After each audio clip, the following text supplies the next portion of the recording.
Good morning,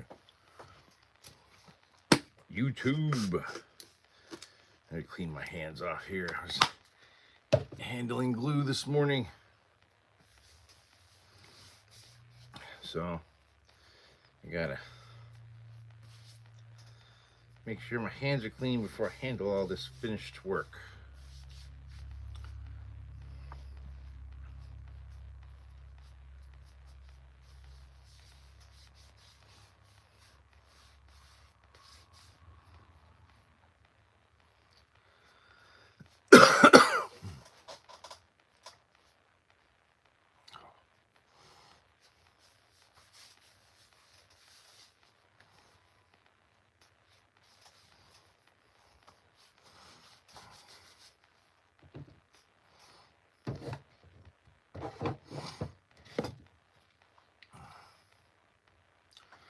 All right, go throw this away.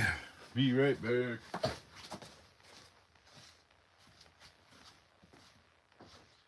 Ooh, here it comes.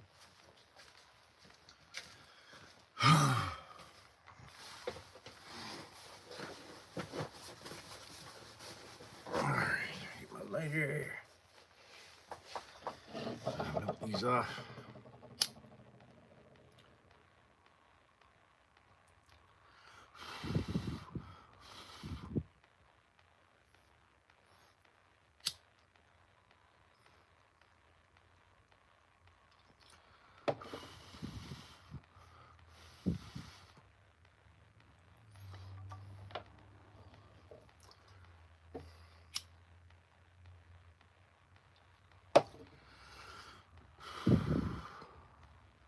Hey everybody, Ohayo gozaimasu.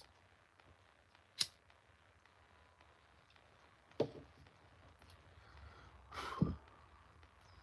you gotta burn off the tips of these cords. We're gonna cord up some Yawara first this morning, and then got a bunch of steaks to cord up after that. Hey, what's up, Higher Learning? How you doing?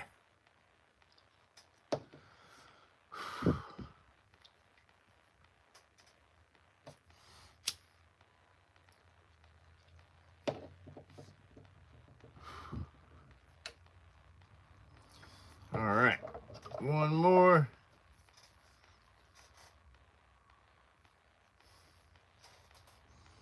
Oh, hey, what's up, Jay? Hey, Army men. Welcome to my Sunday finishing work party, everybody.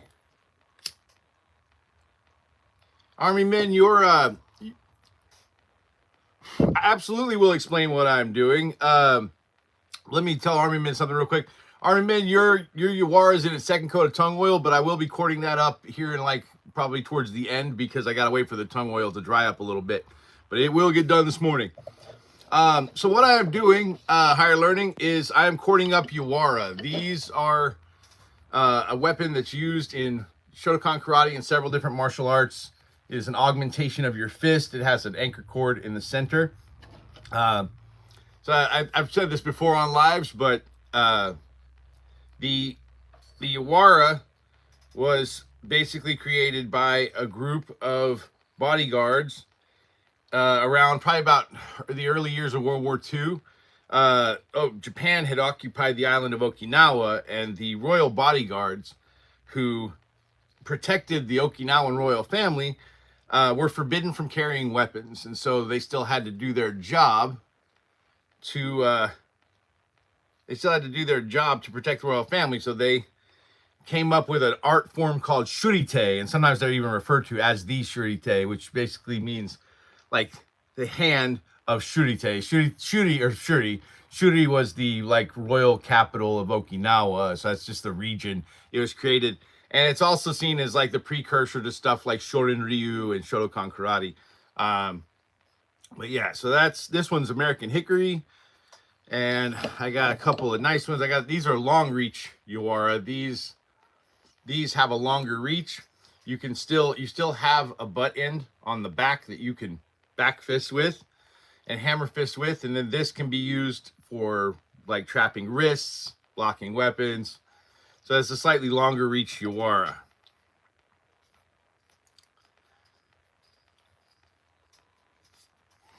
Oh, you have one? That's cool. A lot of times people, they mistake these for what are called Kubotans. The Kubotan keychain, which is the concept is very similar to a Yawara. It's literally almost the same thing. It was actually invented by a guy named Tak Kubota quite some years ago. Tak Kubota was kind of a legend in karate. But one of the things he was most known for is he trained the police in Japan in hand-to-hand fighting, because the police in Japan didn't carry firearms. So when you're a cop in a country that doesn't have firearms, for the most part, you got to get good with your fists. And so he trained them in how to use their fists and how to use their feet and how to use basically Yawara to protect themselves. This one here, this is Padauk. This one was Purple Heart, this long reach Yawara. This one is Padauk. I've got a few of these exotic wood Yawara up on the shop. I've got some palm size ones. They're like 6 inches. And then I've got these long reach ones. I've got a few that are a little longer. I sell some made out of Ipe that are about 8 inches long. Ipe is really nice. It's probably one of the strongest woods I work with. So yeah, if you're gonna go, if you want like a Yawara that's gonna last you the rest of your life, 100% get one made out of Ipe, because that stuff, oh my gosh, that stuff. Not only does it stand up and look awesome, it absolutely looks beautiful when you're done with it, but it will last forever. It is anti-decay, anti-insect, and it has a density that's just underneath what basically ironwood is. So if that gives you any idea. I think the only thing stronger than Ipe is like ironwood and ebony. It's super strong stuff. But yeah, so there we go. So that's my Padauk one, my Purple Heart long reach, and my hickory palm one. What time is this stream going to end? It will end when I'm done. Right now, I have 3 of these cross stakes that I got to cord wrap up. I got about 9 of these stakes that I got to wrap up. Usually, my Sunday lives usually go about an hour to 2 hours higher learning, but I'm usually around for a while. It's usually at least an hour, if not 2. So I'll be here for a bit. I got a lot of stuff to cord up this morning, so this could be a long one. I don't know. You go put these up. I'll be right back and go put these where they're not going to get messed up.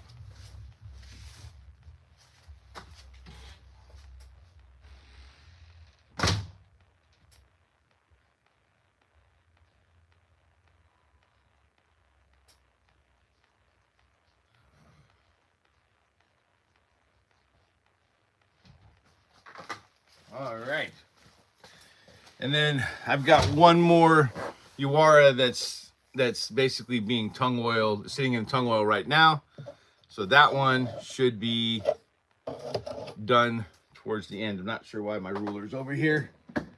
Okay. Probably because I put it over here. I do this every Sunday. The only time I won't be doing these Sunday lives is from about June 21st to July 25th.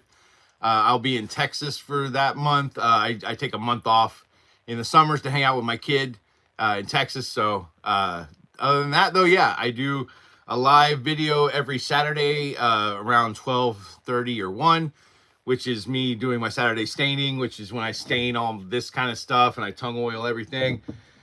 Then on Sundays, I do a live about 7:30 or 8, and that's just me doing my finishing work, which is cord wrapping and cording up Yawara and doing that kind of stuff. Oh yeah, I also have another dueling cane from the Mistborn trilogy for another character that I have done. I think that one's going to be ready to cord wrap once the tongue oil dries a little bit longer, so I'll probably do that near the end. So these, I sell these in sets of 3. Oh, the mother in my house currently is asleep. She will be asleep for a while. She'll be sleeping in this morning. By the time she wakes up, I'll be home. Trust me. But no worries. I am. She's gonna have a wonderful Mother's Day. I promise. So anyway, I do these in white, green, and then one in black. So I'll do 3 whites, 3 greens, and 3 blacks, and I sell them as a set, one of each on the shop. So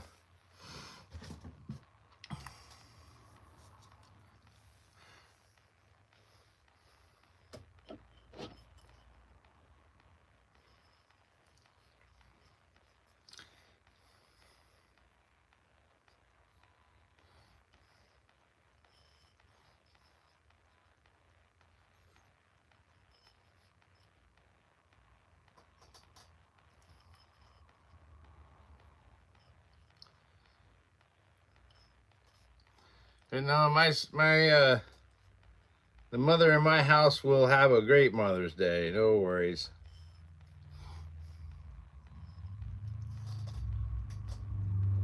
One set, I think these sell for like 30 or maybe 35. I can't remember the exact price. I think that's for a set of 3, and that's the shipping is free on that too. So I just kind of incorporate the average cost of shipping into the price of my products, because most people just don't like paying for shipping. So I've tried lowering my prices and adding shipping instead, and my sales drop every time I do it. So I just find that people would just rather know what they're paying for something. Oh, thanks, Jay. Yeah, I was actually talking about you kind of the other day on one of my live streams. Somebody was asking how long my bow can last, and I was telling them that you still have one of the bokin I made for you once upon a time.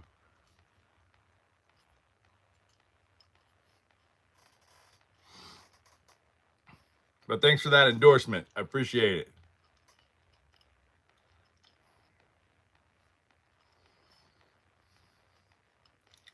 And again, I'm sorry, this is probably not one of the most exciting streams anyone has seen in a while. I know that watching like I always say, watching a middle-aged guy, I think I did this the wrong way. Watching a chubby middle-aged guy cord wrap vampire steaks. I always go the wrong way with steaks. I don't know why I do that.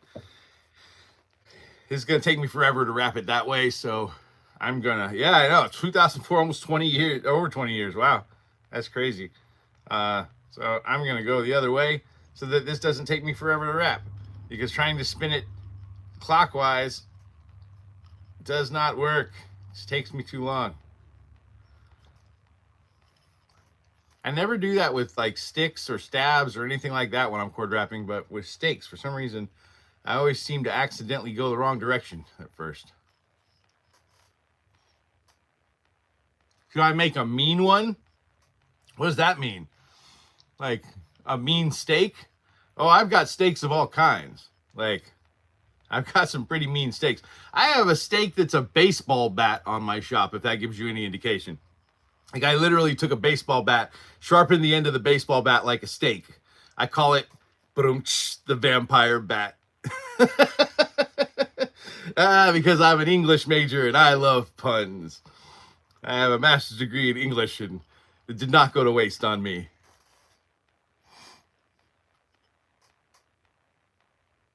Holy crap, it survived going through the wall? That's awesome. I'm worried about how it went through the wall, but yeah, I'm glad that hickory dagger survived going through a wall. That's pretty awesome. Oh yeah, I also make hickory daggers. You guys don't see them very much on the Sunday live streams because I don't cord wrap the hickory daggers or the oak daggers or any of my daggers, honestly, any of my wood daggers. But yeah, the wood daggers are cool though. They're like, because they could work as either a primitive knife or if you want to do like a fancy vampire hunter weapon, they work for that. Make you one. Yeah, I can make you one. All you gotta do is just shoot me a message and let me know what you want me to make. I'll get you hooked up. You can go to my shop, warriorwoodandprops.com. At the top of the screen, there's a custom orders or contact me button. Just click on that. It'll send me an email from you and let me know what you want. Or you can go to my eBay shop. Same, Warrior Wood and Props on eBay. Links in my bio. If you want to go there, you can go to my eBay shop and send me a message on eBay, and I'll get you taken care of. I can make Especially if it's a vampire steak kind of thing, I can absolutely make you one. Whatever you would like. But these will actually be listed on my eBay shop if these are what you want. These will be listed on my eBay shop later today. So you can just go to the eBay shop and buy a set if that's what you want. And is it one of these 3 steak sets? You can absolutely get those.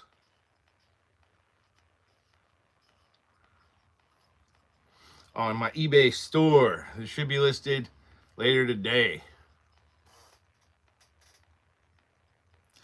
Really, Puppet Master? Buffy was an inspiration for your choice of women? I could see that. Which Buffy, though? Are we talking like original movie Buffy? Or are we talking about like Buffy the Vampire Slayer, Joss Whedon series Buffy? Both of them were awesome. Like there's no wrong answer here. Hey Landon, what's up? What button do you hit? For what? To find my shop? If you just go to my yeah, just go, there should be a Linktree link on my bio. If you just go to that Linktree, you'll see the eBay link in my Linktree.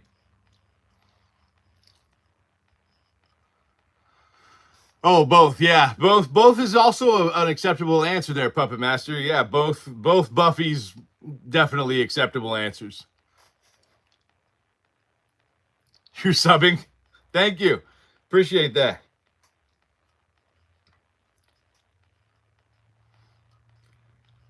Matter of fact, I've got the original Buffy the Vampire Slayer poster in my workshop.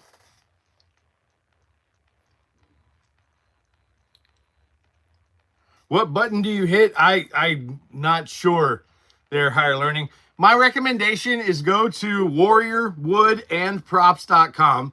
At the top of the screen, you'll see a button that says custom orders or contact me. It'll be right at the top of the screen at warriorwoodandprops.com. Just click on that button. It'll send me an email.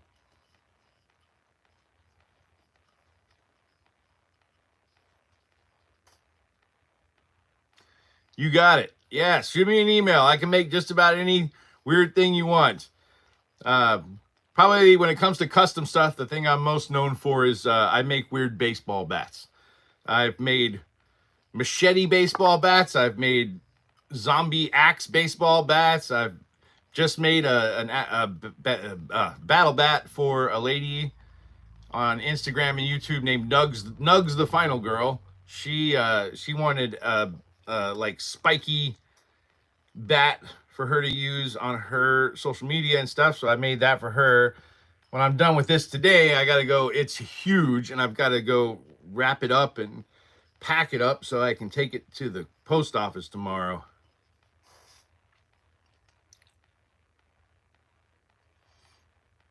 Are we talking about Buffy the Vampire Slayer's shoes at this point? Oh, thanks, Puppet Master. Yeah, it's hard for me to envision it in my head while I'm doing this. Thanks for helping me out there. Appreciate it. BMW boy, are we really talking about Buffy the Vampire Slayer's shoes right now? Is that the topic of conversation? I'm just messing with you. I'm sure her shoes were nice.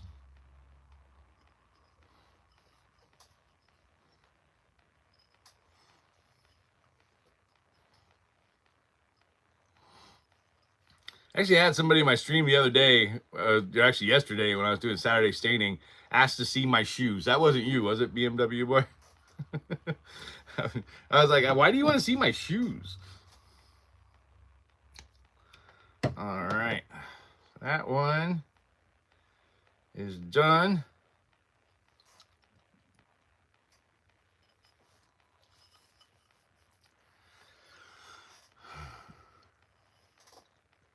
Yeah, I'm not looking at her feet either. But I mean, I'm sure that the show was able to get some nice shoes for her or for the movie. I'm sure they had a product endorsement for that. All right, so one down, 2 more to go of these, and then I'm going to cord these up because these are also white. I'm glad I have 2 spools of this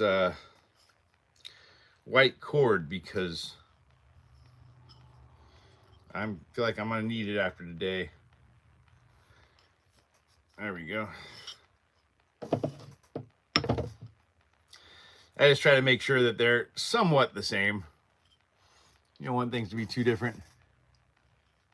Not this stuff, not for the stakes.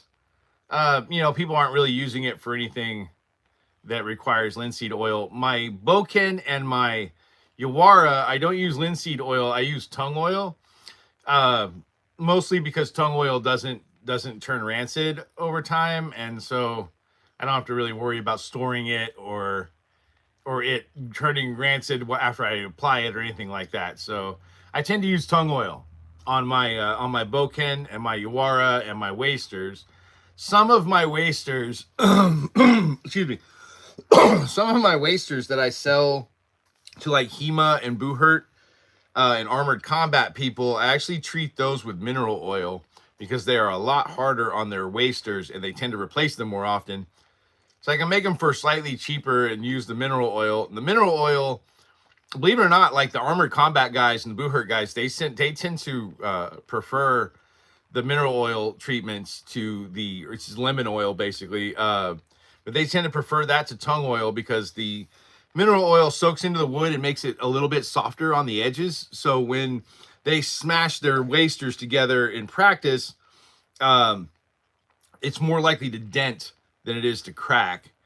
And so it tends to make their wasters last longer, because a lot of times wasters last for about, you know, maybe 3 or 4 practice sessions for these guys, but it saves them from using their competition weapons, because competition weapons for Buhurt, Armored Combat, and HEMA can get expensive. So they try to use wasters because they're less expensive than their competition weapons, and they can kind of save that. But I do treat with tung oil, not linseed oil.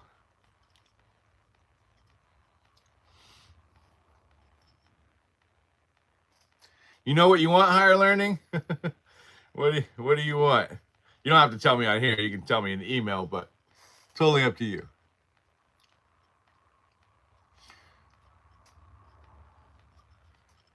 So yeah, let me know what you want, higher learning, and I'll get you taken care of. No worries.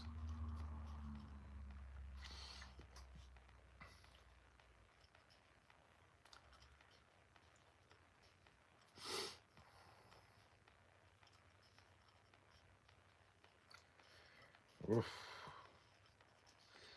I feel like my hands are going to be cramping by the time the day is through. Because pulling this cotton cord tight gets a little hard on the hands.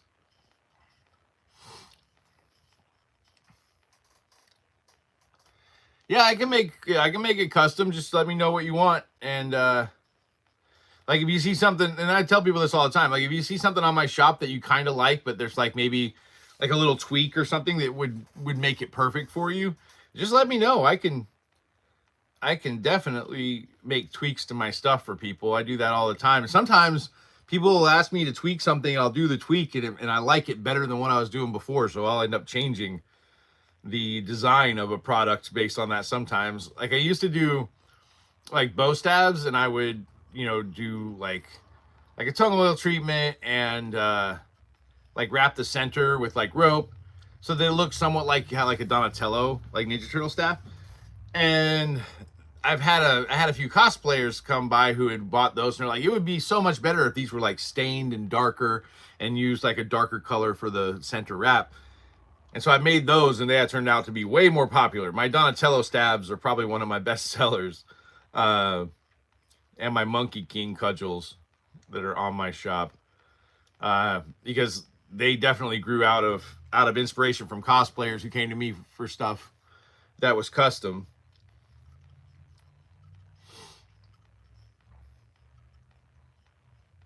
And I love doing custom work. Absolutely love it, because I love when someone comes to me with an idea in their head of something crazy or just something that they really would love to see exists and I can make it, it makes me super happy to do that. I really enjoy it. Tonfa are good weapons. They are a little difficult to make. But yeah, tonfa are cool. I'm also a fan of the tonfa. For those of you who may not know what a tonfa is, it's like a stick that has another stick at a 90-degree angle, like a small handle that sticks out of it. So you hold the handle and the stick comes down your forearm.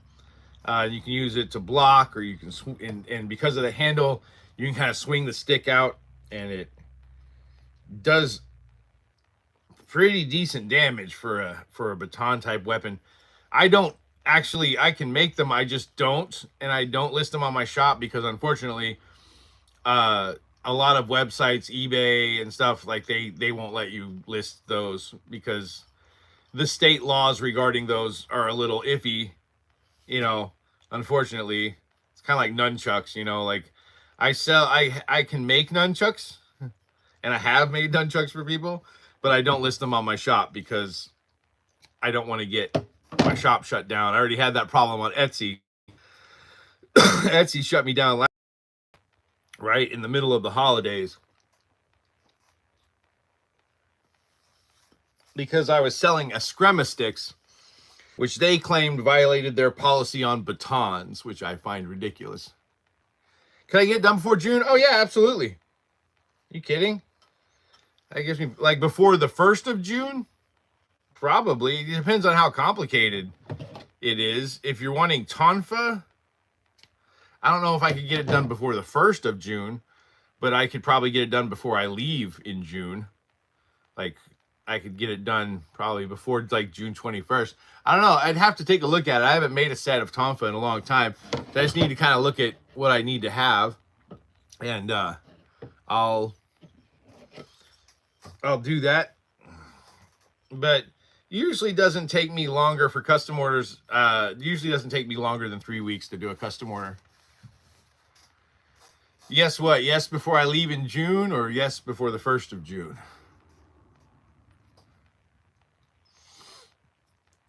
But yeah, I can get it knocked out. No worries. I can definitely get it knocked out before I leave in June. But it would probably, I would say anywhere from 2 to 3 weeks tops to get it done. It kind of just depends on what you're wanting, like if it's just a basic set of tonfa, probably a week or two. But if there's, sometimes people want, something a little less traditional. Sometimes that takes me a little longer. For democracy! That's right. Malevelon Creek veteran. So I play a game. I'm addicted to a game called Helldivers 2. This shirt's from Helldivers 2, which is why Lucio here is saying for democracy. So everyone calm down. It's just part of the game. An apocalypse bat? Absolutely. It just kind of depends what you want. I have already all kinds of apocalypse bats on my eBay shop, and on my Shopify store if you want to go look at those. But yeah, I make custom apocalypse bats all the time. That's one of my favorite things to do. You just have to let me know what you want. Now the bats, those do tend to take about 3 weeks because depends on, painting and all that stuff, but usually takes me about 3 weeks tops to do a custom bat. And like I said, it kind of just depends on how complicated the bat is. If it's just a painted bat with spikes, that's not hard. With like basic spikes. But if it's like you want nails through it, or you want like, saw blades embedded in it, or a machete or anything like that, I can do it. It just takes a little longer because I have to like shape the bat, I have to sand it, then I have to like drill holes for whatever is going to be in the bat. Then I have to paint the bat. Then I have to wait for the paint to dry, put the handle wrap on, embed whatever the stuff is that you want in it. Hey, much appreciated. Much appreciated. Is it Lucid? Yeah, thank you. I appreciate the subscription. I don't really do any Helldivers 2 content, but I am actually planning, before the holidays, I am planning to make a Helldivers 2 bat. I've been dancing around that idea for about a year and a half now. I need to get my butt in gear and make a Helldivers bat. I think I'm gonna make a black bat with yellow stripes, and I've got some like bullet molds for resin, so I'm gonna make some resin bullets and embed those. You want soul blades? I don't know what soul blades are. Yeah, thank you, Lucid. Like, I mean, I know of Soul Blade, the video game, but I don't know if I can embed actual soul blades into the bat. That might be a little difficult since I don't know what soul blades you are talking about. If it's the soul blades in the video game, I'm not sure if that's doable, but well, we'll see. Oh, that's awesome, dude. A Super Destroyer made out of Lego. I guess it was only a matter of time before people started making stuff out of Lego for Helldivers.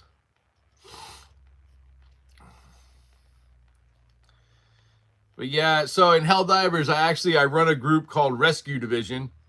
We're 3rd Rescue Division. We are dedicated to answering active SOS beacons. So in the game, if you get into a mission and you get into trouble, you throw down an SOS beacon to let people know you need backup.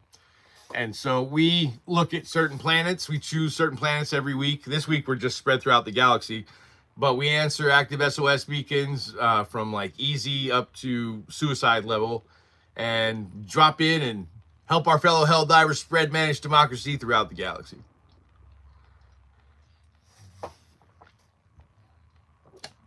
So if you ever need help there, Lucid, put down an SOS beacon, man. Rescue Division might come and help. Our motto is "You call, we ball." It's also never alone, but we had a vote, and the group agreed on "You call, we ball" as our motto. So which I think fits, because the game, you know, it kind of fits the silly element of Helldivers 2. But most of Rescue Division is guys like me, guys in like their 40s. They're mostly dads in their 40s that just like to play. We like helping people out. That's right. Help our fellow Helldivers. Because I don't know why, but it seems like there are a lot of newer players right now. So like I've been dropping into a lot of missions where it's levels like, you know, 2 to 10. More than I've seen in a while. But that's good. We need the numbers. So I try to make sure that new divers have a good experience, because we want them to stick around.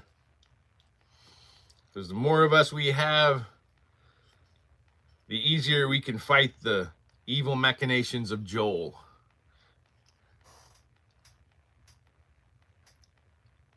Oh, your PS5? Yeah, I'm on PS5. I know there's more like mods and stuff you can do on PC with Helldivers, but I don't have time these days to mess with it. I work too much. So PlayStation 5 is the easiest for me. I want a couple more wraps, and I think this will be good.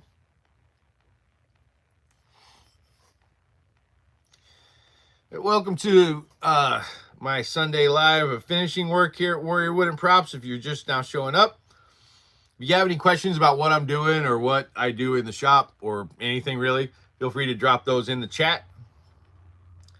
I mostly just do these Sunday lives to help me be less bored while I am doing my finishing work, because believe it or not, this can get a little tedious.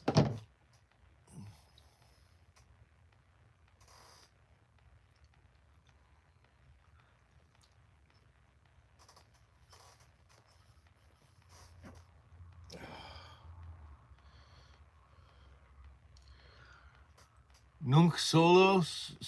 I'm sorry, ma'am. I think is that Latin? My Latin's not great these days. Oh, you played it at launch on PC?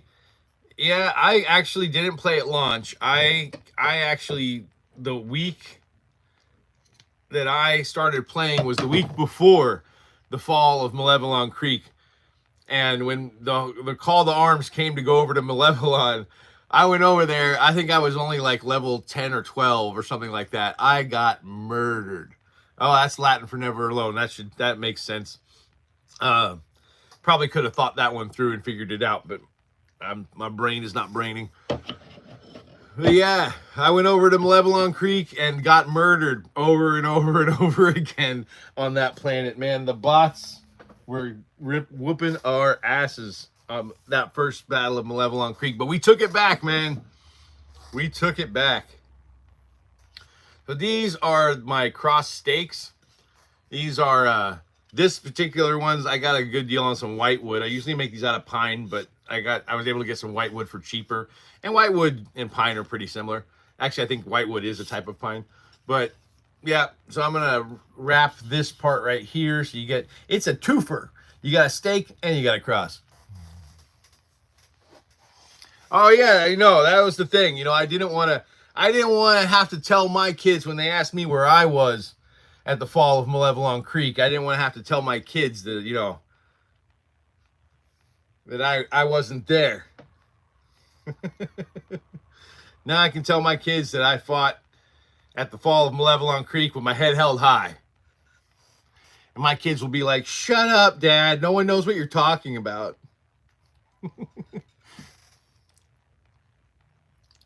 A saw blade with a bloody red paint? Yeah, absolutely. You want like a saw blade axe, or like just a saw blade in one side, or you want like a double-edged like axe type thing, or... But yeah, I can do a saw blade with a bloody paint job. You want like a, you're thinking like a stained bat with like blood, like splattered blood effects on it with a saw blade with like, you know, like splattered blood everywhere. I could do that. Or if you just want the whole paint to be in a blood red, I can also do that. It's totally up to you. It's gonna be, as I tell people, they're always, sometimes people, when I'm doing custom work, they're like, is that okay? I'm like, yeah, it's okay. It's your bat. You know, you're the visionary for this thing.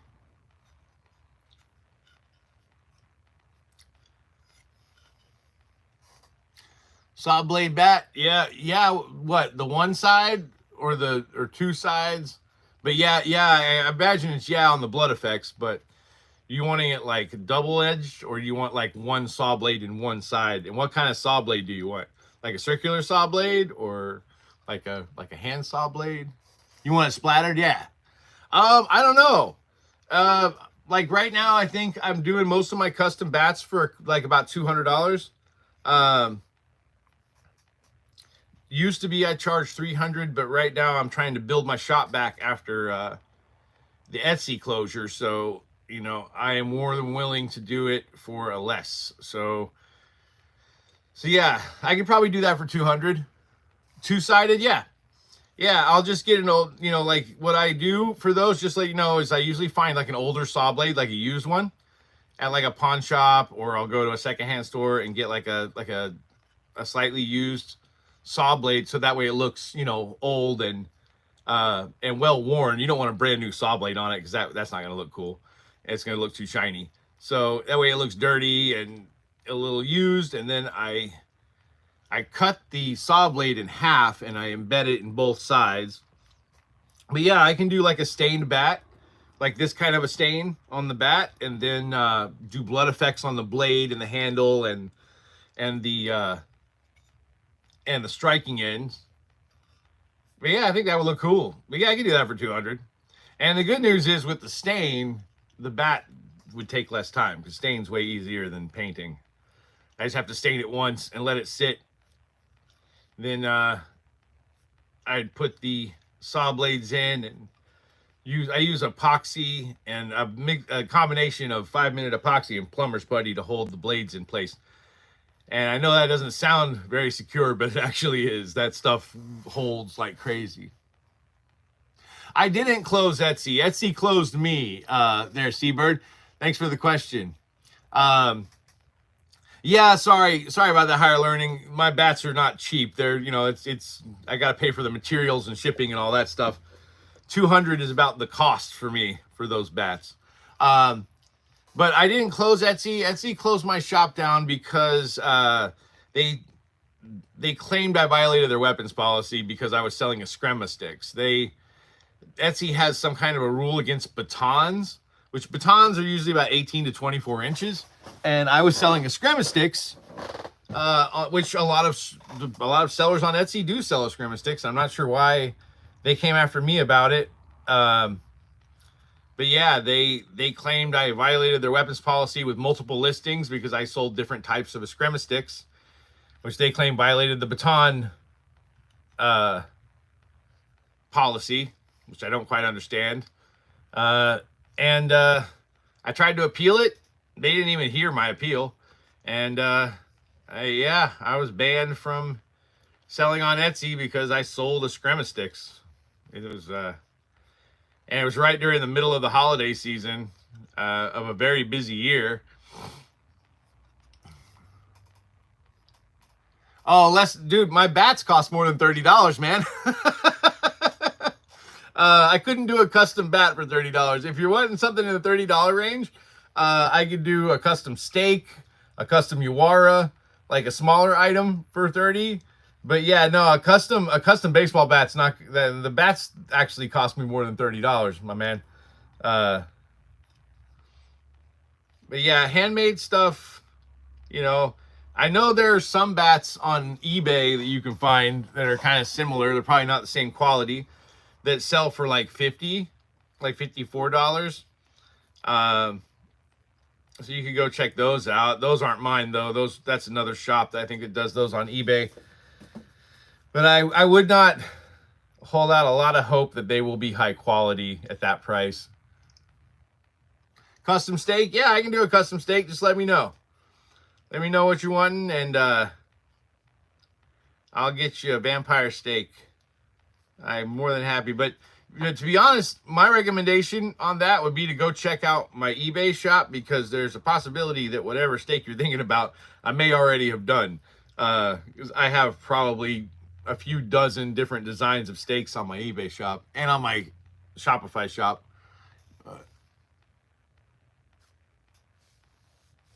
A circular saw blade steak?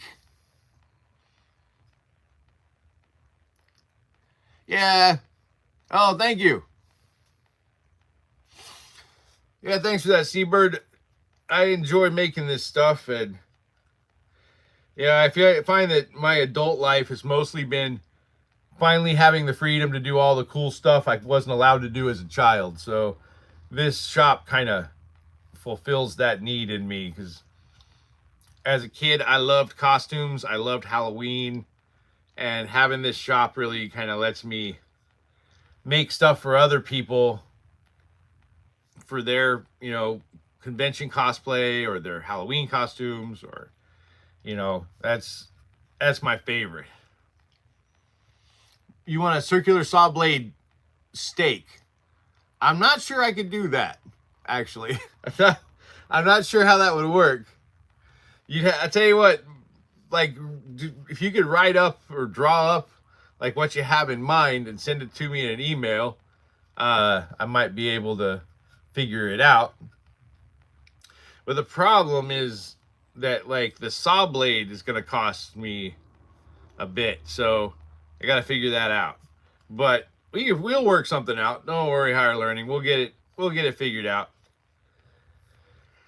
But yeah, I would say, you know, shoot me an email telling me what you have envisioned, or shoot me a drawing. You know, it doesn't have to be pretty.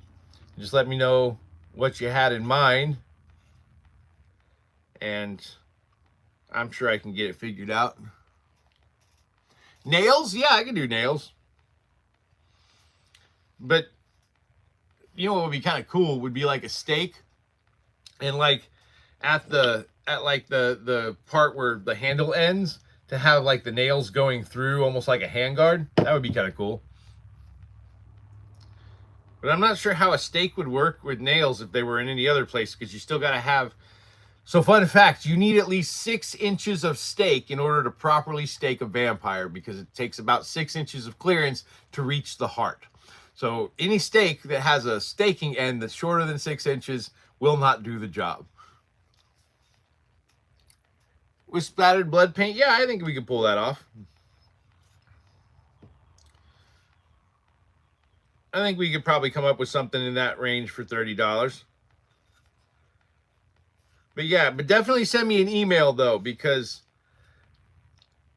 that's really the only way I'm going to be able to communicate unless you're messaging me on Etsy. So yeah, use that Shopify button. We'll get you squared away. No worries.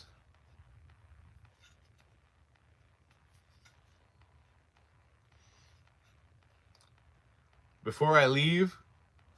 What about before I leave? Can I have it done before I leave? You mean in June or today? Yeah, I can have it done before I leave in June. Yeah, a steak would only take me like a weekend to finish. So there's a lot less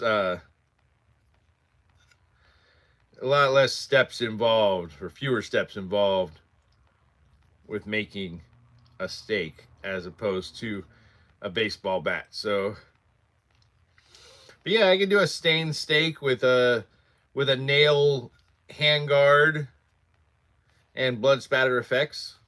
Yeah, I think I could pull that off for 30. As long as you're not particular about what kind of nails. But yeah, I don't think that'll be a problem. I think we can make that happen.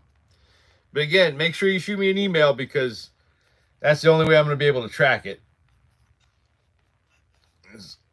I won't know to find you after this. All right. That's one cross stake down. My children of the night. What beautiful music they make.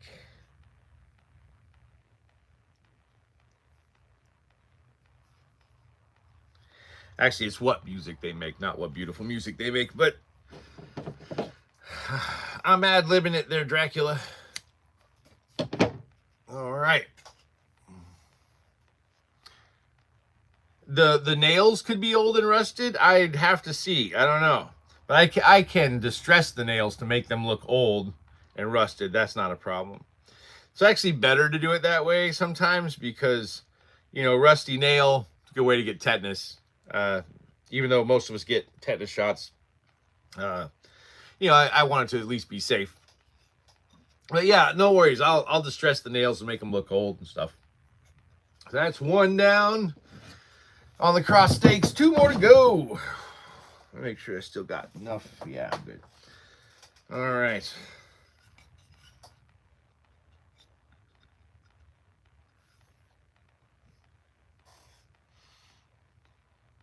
Yeah. So how this will go is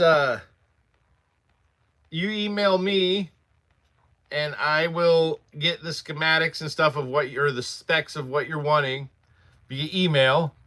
I'll give you an estimated time to completion. I'll give you a date for that. I usually get done way before my estimated dates, but I always try to give a date just in case something goes wrong where I have time to fix it. And then once it's done, you'll get progress photos throughout the build. I'll email those to you, and I'll send you updates. And then when it is done, I will send you a invoice, however it is you want to pay. I can do Square, PayPal, Venmo, or I can make a private or a custom listing for you on eBay, and you can just check out through that. But usually Venmo or PayPal or Square, I prefer to get paid through those. Less fees than on eBay. If I sell through eBay, I got to pay their listing fee. So I'd rather not have to do that for custom orders. So yeah, just send me that email and we'll get your custom steak knocked out. No worries.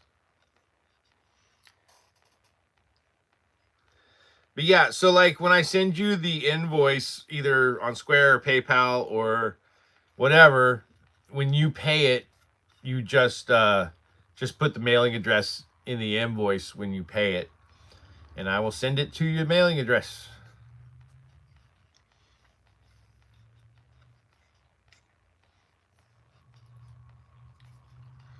Hey everybody, welcome to the for those of you who are new here, this is Warrior Wooden Props. I go live every Sunday to do my finishing work at the shop. Currently cord wrapping a cross stake, and I've got a crap ton of stakes to cord wrap this morning, so if you want to see a pudgy middle-aged man cord wrap a bunch of stakes, you're in the right place. So, you know, I'm gonna take my glasses off. It's hard to see. And plus, when I have my glasses on, I have to use the bifocals. When I turn in, I always do this, and it makes me look like an old person, which I guess I kind of am at this point. I don't know. Is 47 an old person now? I don't know. I imagine it's subjective. So, you know, I feel like,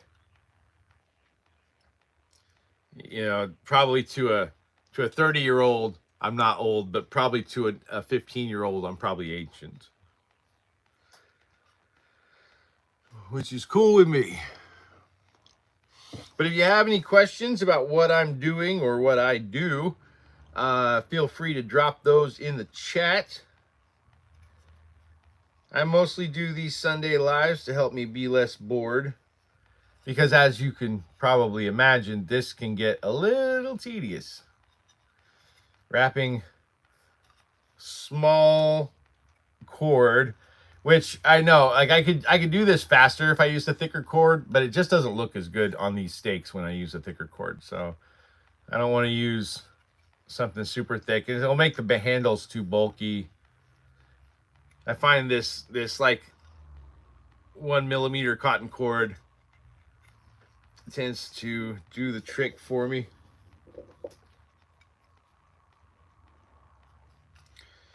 And I got one more of these cross stakes after this, and then I'll move on to the green jute wraps and then the black jute wraps.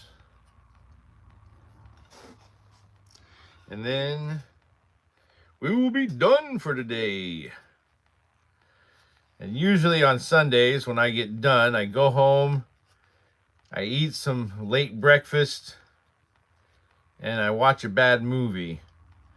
I live stream, or not live stream, but I post clips of the bad movies I watch over on my Instagram. I don't do the bad movie stuff here on YouTube. I feel like there's more than enough people on YouTube doing bad movie stuff. And I don't really have a desire to be like a YouTuber or an Instagrammer. I just really like bad movies and I really enjoy sharing them. So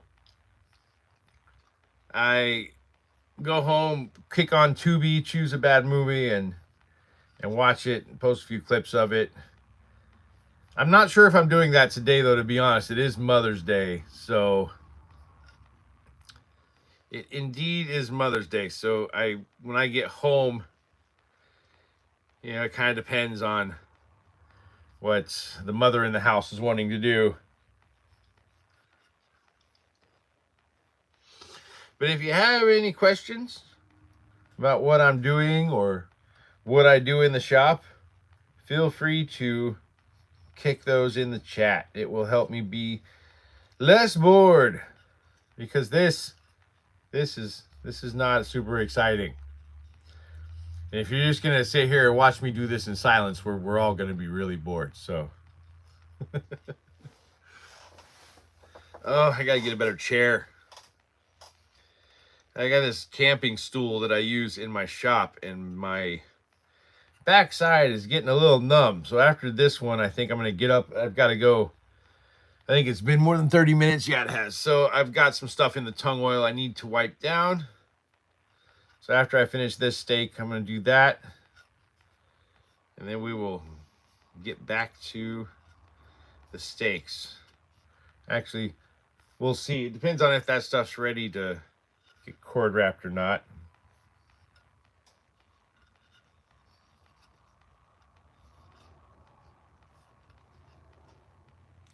Is it therapeutic to watch?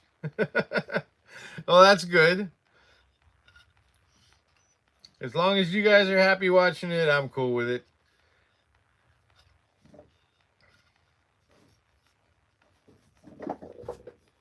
Ah. Oh, please don't let that get tangled around the table leg. This is not the time for that.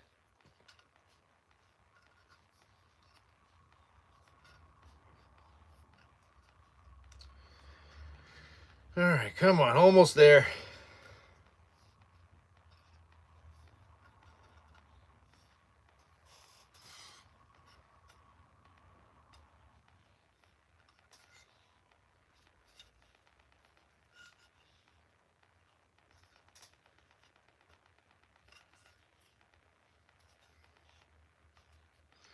You'll notice I don't really measure these out. I just basically just handle wrap whatever my hand width is. So I feel like that's good enough. It's not like people aren't expecting perfect symmetry on a 19th century vampire hunter steak replica. So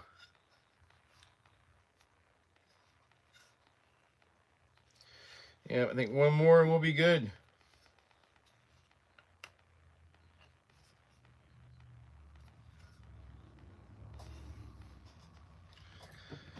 All right.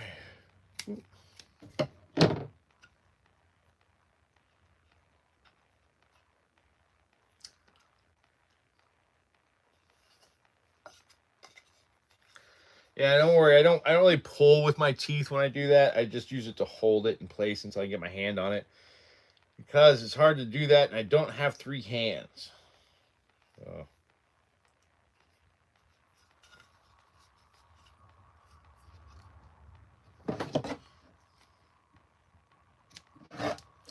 Ooh, gotta be careful with those scissors. I bought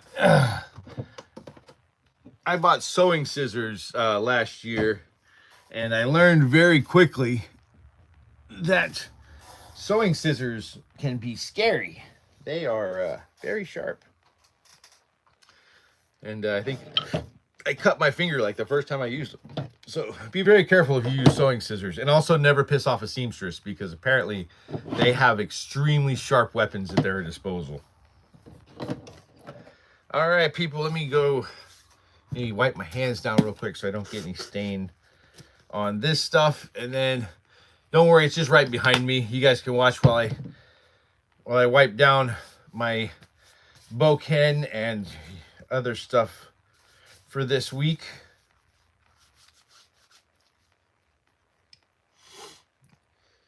So with tongue oil, for the first one, you want to put the tongue oil on for the first application, and about 5 to 10 minutes after that, no more than 20 minutes after that, you want to wipe it down to make sure there are no bubbles in it. And then for the second coat, usually wait about 30 minutes to an hour after you tongue oil it, which I did right before this stream. And then you give it a good buff so that the finish stays nice and I'll just put that here for now. It stays nice and even and shiny and smooth.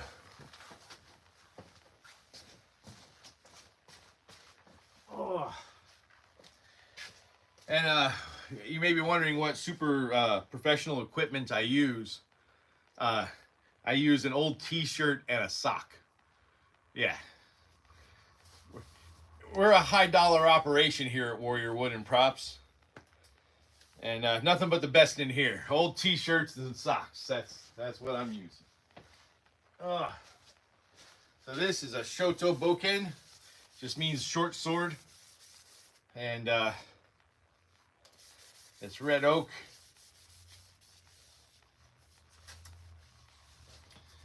That's good to go. And then this is pretty cool. So I finished reading the Mistborn trilogy by Sanderson recently, and he has these things in the story called dueling canes. It's a world where people can manipulate metals because they can swallow a metal and it uses it to give them different powers. So most people in that world don't carry metal weapons, especially like the noble people, because the noble class, for the most part have that ability. So the nobles carry what they call dueling canes, which are basically like wooden bladed and tipped swords made out of wood that they use to fight. Because if you have a metal sword and somebody is able to burn a metal that allows them to like push and pull on other metals, uh, obviously they're just going to yank the sword out of your hand or push it into you. So you don't want your weapon being used against you. So they use dueling canes. This one's for a, wait, what is that?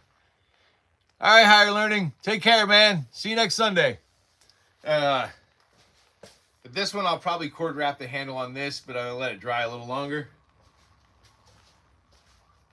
And that was for a character in the book named Spook, who was like a spy later on in the series, and he was a tin burner, which tin allows you to like amplify your senses.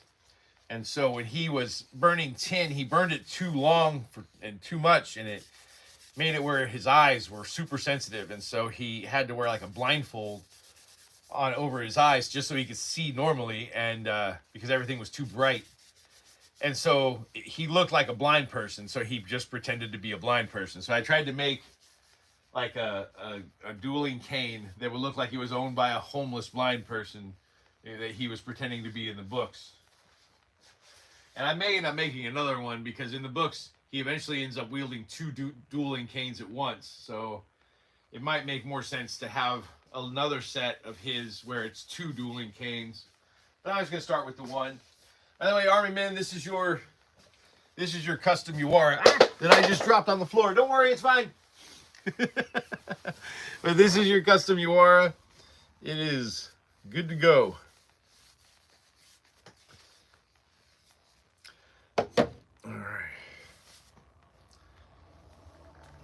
Toss that over there. And so I'm going to go ahead and cord this one up now since I've got it here. The tung oil from this morning it's not completely cured, but it's dry, so it's all good to put the cord in. And I assumed, Army Men, I assumed you wanted cotton cord. So yeah, I know, right? That was hilarious. I'm just dropping stuff everywhere. I assumed you want a cotton cord, the natural cotton cord, which I'm based on what I know of you, I think that's probably accurate. I know we try to stick with natural materials with your stuff.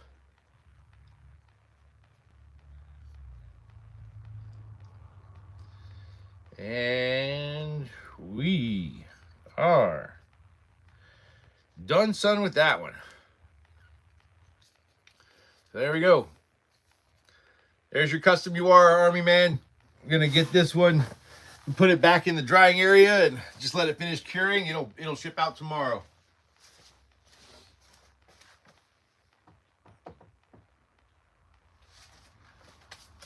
Woot woot. All right, back to it. One more cross stake, and we will be done with the cross stakes. Not for today. Welcome everybody. If you're new here, if you just came in, this is Warrior Wood and Props. I go live on Sundays while I do my finishing work on all the stuff I've worked on for the weekend.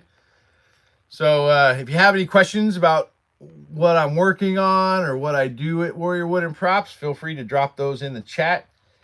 Help me be a little less bored, because cord wrapping, not exactly the most exciting thing that I do here. It's tedious and time consuming, but it makes stuff look so cool.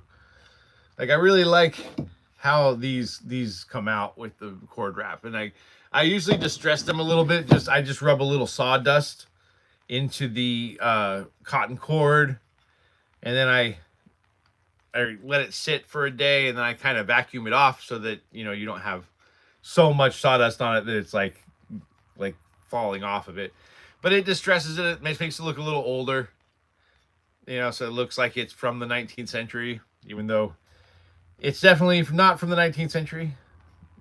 But these are replicas of a stake that I made for a client a couple years ago. She had gone to an auction at a goth club, and they had these 19th century vampire hunter kits that were for auction. And she saw these a bunch of really cool stakes in the kit and took pictures of them. And when it got to auction, unfortunately, the vampire hunter kit sold for like $15,000. It was an insane amount. And she's like, I cannot afford that. And I'm like, I totally understand.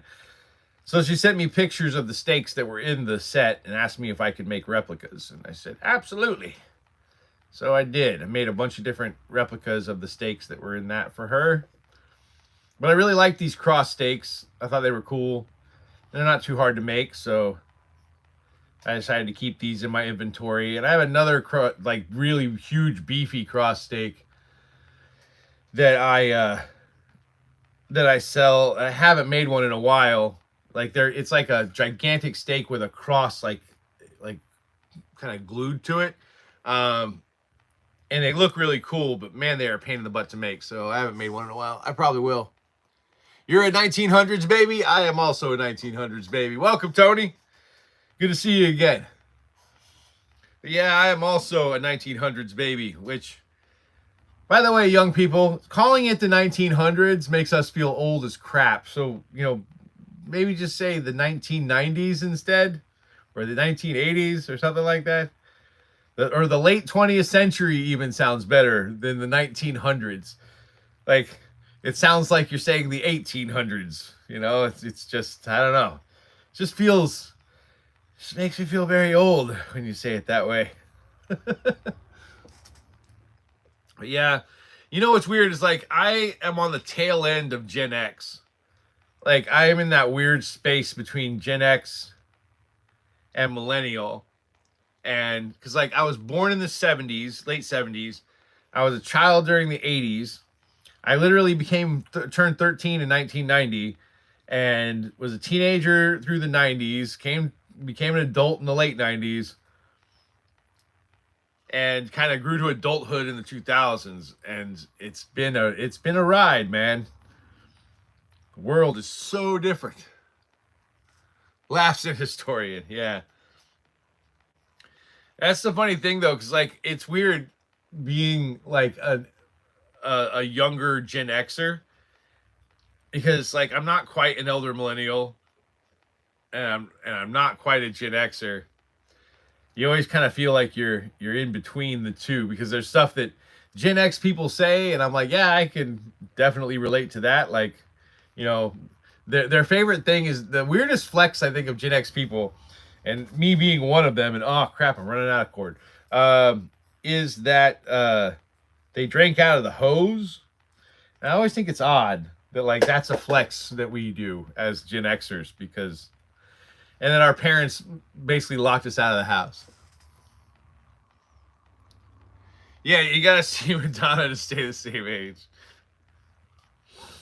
Yeah, Madonna. I did get to see Madonna stay the same age. Yeah, totally natural too. She definitely did not get any plastic surgery.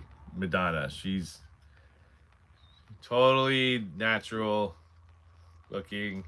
And now I'm worried I'm gonna run out of cord on this one, which is concerning, because I'm a little more than halfway done, and I would really rather not run out of cord. Crap. I'm gonna run out of cord. I ran out of cord before I was done. Okay. Let me get my other spool out. I thought I had enough for at least one more, but apparently not. That's all right. I'll figure out something else to do with this cord. That is frustrating. All right. That happened to me last week too, I think, with one of the paracord pieces I was working with. All right. Or I think maybe it was the black jute I think I ran out of last week. Give me a second. Let me grab my other spool here. I have the bigger spool of the white cotton cord.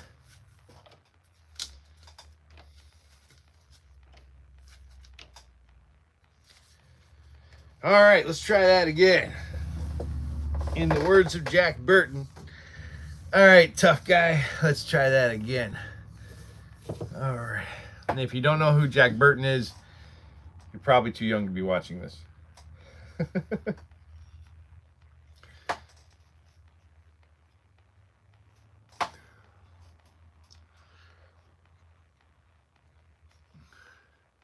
Yeah, when I was a kid, I liked Madonna when I was like 5 or 6 because my cousin, she loved Madonna and would dress up like Madonna. And I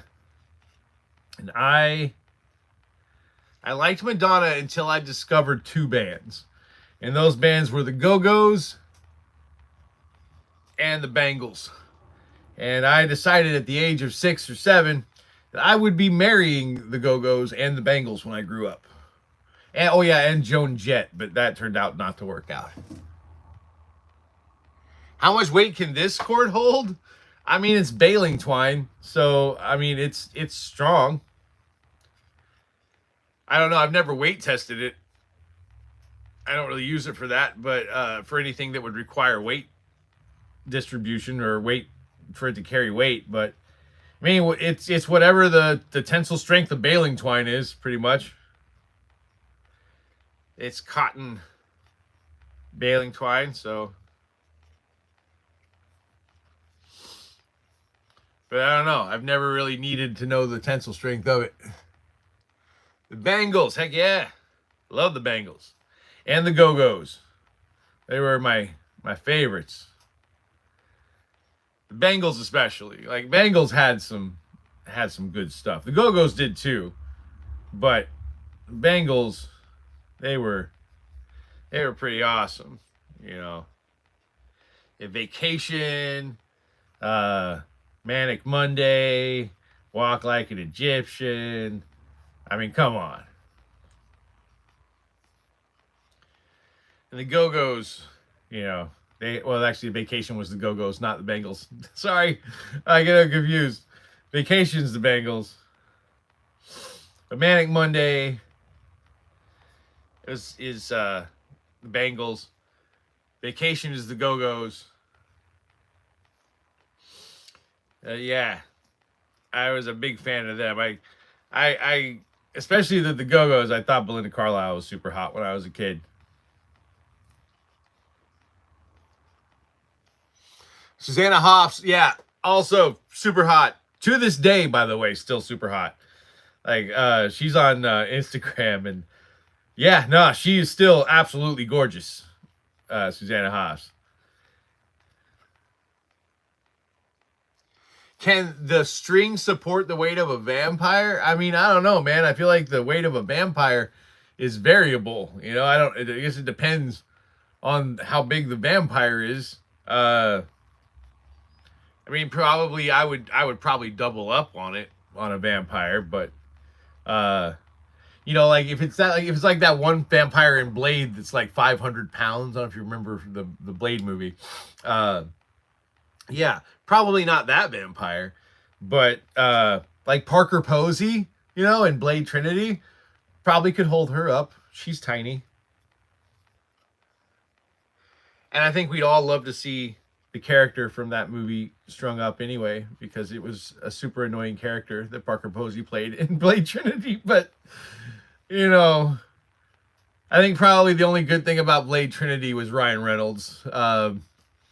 Other than that movie, oh my God, that movie. I don't know what they were thinking. That movie did not go great. But it's worth it to see Ryan Reynolds, though. He's hilarious. And it was actually my first kind of exposure to Ryan Reynolds was in Blade Trinity. And I had never seen him in anything up to that point because I had been in the military and not really following pop culture for a while. I was like, man, this guy's funny. Yeah, he is. He is funny. All right. Almost done with this one. And then we're moving on to the rest of these steaks. But yeah, I don't know though. Like I said, I've never really measured or tested the tensile strength of this cotton cord. But I know that you can use it to tie up like debris and stuff, so I imagine it has a fairly good tensile strength. I don't know if it's enough to support the weight of a grown human. But it kind of, like I said, it kind of depends on the human or the vampire. All right, it's probably a few more wraps.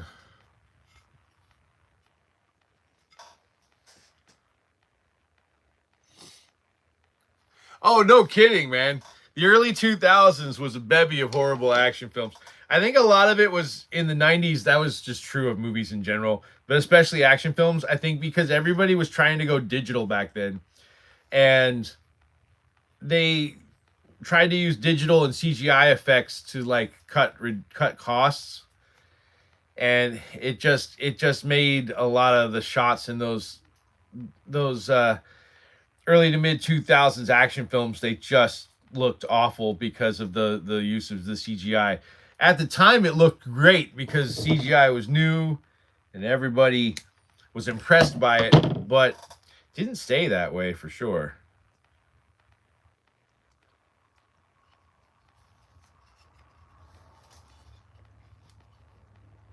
There we go. Get in there. All right, that's it for the white ones. Cut this. There we go. That's it for the white cross handles and stake handles. Let me go put these in the inventory room. I'll be gone about 15 seconds. Be right back. Oh yeah, no, the marketing was never good, and because they did almost, I felt like in the early 2000s, especially for movies, the marketing almost seemed dishonest for films. You know, like they would sometimes market movies as something they just weren't. You know, and it made you feel cheated when you went to go see a movie. Now there were some movies that they marketed well. You know, like the Blair Witch Project. I felt like that was well marketed. Uh, you know, they used that kind of gonzo guerrilla marketing with it. I think that was good. But yeah, there were a lot of movies from that time period, you know, that were not great at all. I think Mortal Kombat 2 was made around that time, and oh, that was Mortal Kombat. I've never been more disappointed in my life, I think, at a movie than when I went to go see Mortal Kombat 2, because I was a huge fan of the first Mortal Kombat movie. And when I went to see Mortal Kombat 2, it was just straight up garbage. And all of us were like, what the hell happened? It was theirs to win, and they still lost it. All right, be right back. Let me go put these up. I'll be right back.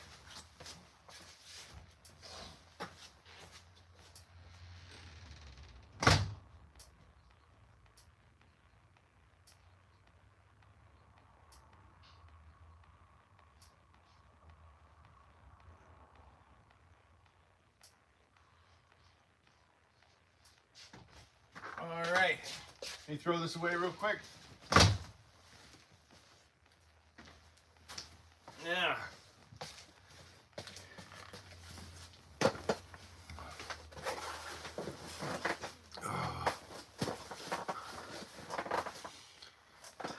Let's see. Next, I'll take my glasses off. I have bifocals, and so I have to look through the bifocals to focus on things at certain distances from my eyes, and it gets annoying having to do that. Sometimes it's just easier to take my glasses off and do it that way. All right, so now we're going to use green jute cord. I try to stick with natural materials for stakes because I just think it looks better. Every now and then I'll do a stake where I use like 550 cord or paracord on it, but that's not usually my norm. I try to stick to stuff that is natural because I just think it fits the aesthetic a little better. Oh my God, Dragon Ball Evolution. Again, so disappointed in that film. Like, I remember when I found out there was going to be a Dragon Ball movie, I was psyched. I was so psyched. And then when I found out Chow Yun Fat was going to be in it, holy crap, dude. Chow Yun Fat was my hero from like the John Woo days, right? And then I go to see it, and it was just, I'm like, this isn't even Dragon Ball. What is this? Like, they got nothing right in this. It was very disappointing.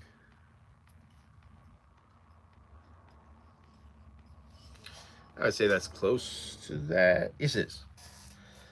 But these, I don't need them to be perfectly aligned and symmetrical, but I don't want them to be too far off, so try to get them as even as possible. But yeah, Dragon Ball Evolution, like how do you make a Dragon Ball movie? First of all, why was Goku Caucasian? I mean, I get that he's not even really Japanese, but he's supposed to be uh, a Saiyan. But at the same time, I felt like he probably should have at least been Asian. But then they have Chow Yun Fat in there as Master Roshi, and I was like, how? How did they have Chow Yun Fat on board for a Dragon Ball movie and still manage to mess it up? And man, they messed it up. Ugh, I was so mad. None of that movie made any sense. It was right up there with the super. Well, okay, it's maybe a little better than the first Super Mario Brothers live action movie. That was terrible. Yes, yeah, yeah. It had the production value of the early Fast and Furious movies, mixed with a bad Karate Kid ripoff. Yeah. That's actually a very apt description, I would say, of Dragon Ball Evolution. That movie was awful. Oh my god. But I think that when it comes to bad video game adaptation films, the original live action Super Mario Brothers definitely, I feel like, takes the crown. Because not only did it have like a star-studded cast and a huge budget, like it had a good director, and somehow they still managed to screw it up. And I cannot figure out how. It was like they didn't even play the video game. They just, somebody gave them like a gaming guidebook that just had the names of everything, and they were like, okay, so write a script around this. Saint Seiya. Oh yeah, I never did hear about that. How did that? Was that not good? The live action Knights of the Zodiac wasn't good. I remember that was coming out a while back, and then I never heard anything about it. Oh, I'm so sorry, Jagame. I know that's I know that's a tough one. It's always tough, especially when it's like something you really like. Like, I absolutely loved the Death Note manga. I read it twice. I loved that manga so much. And I really liked the Japanese Death Note series. I liked that. I thought it was really good.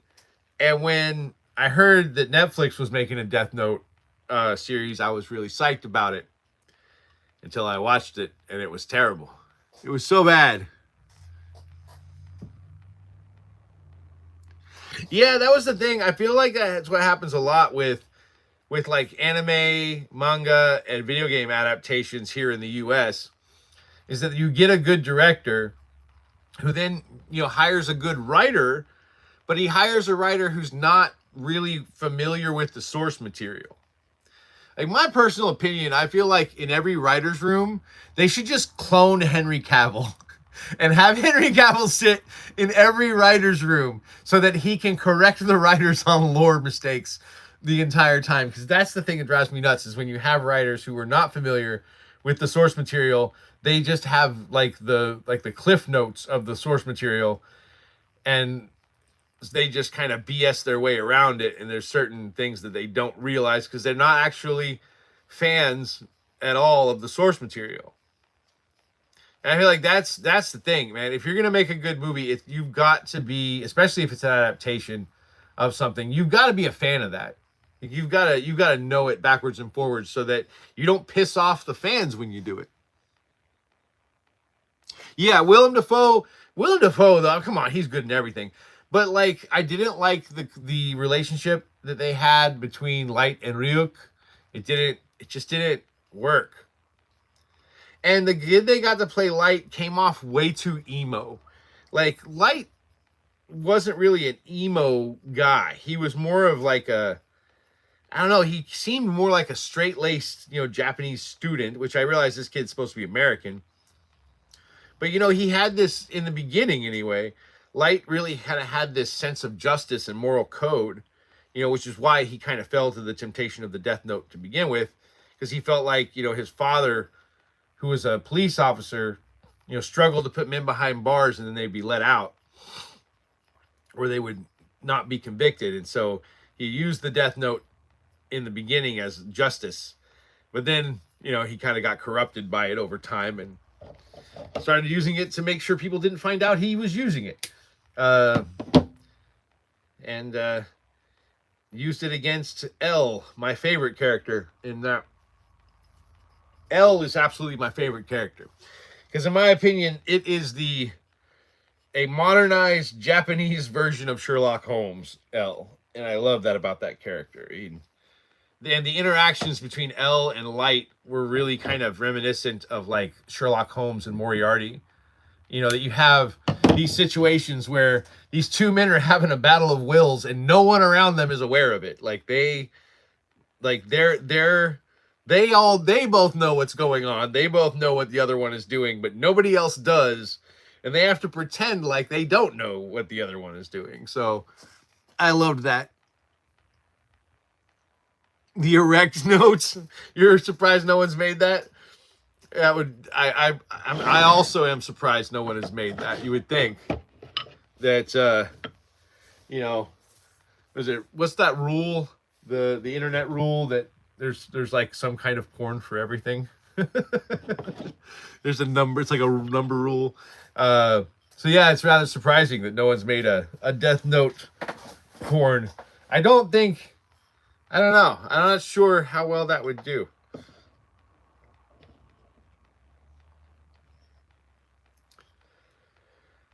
Probably well enough. What I found out recently is that there's a burlesque show based on Star Wars out there called The Empire Strips Back. It's a live burlesque show.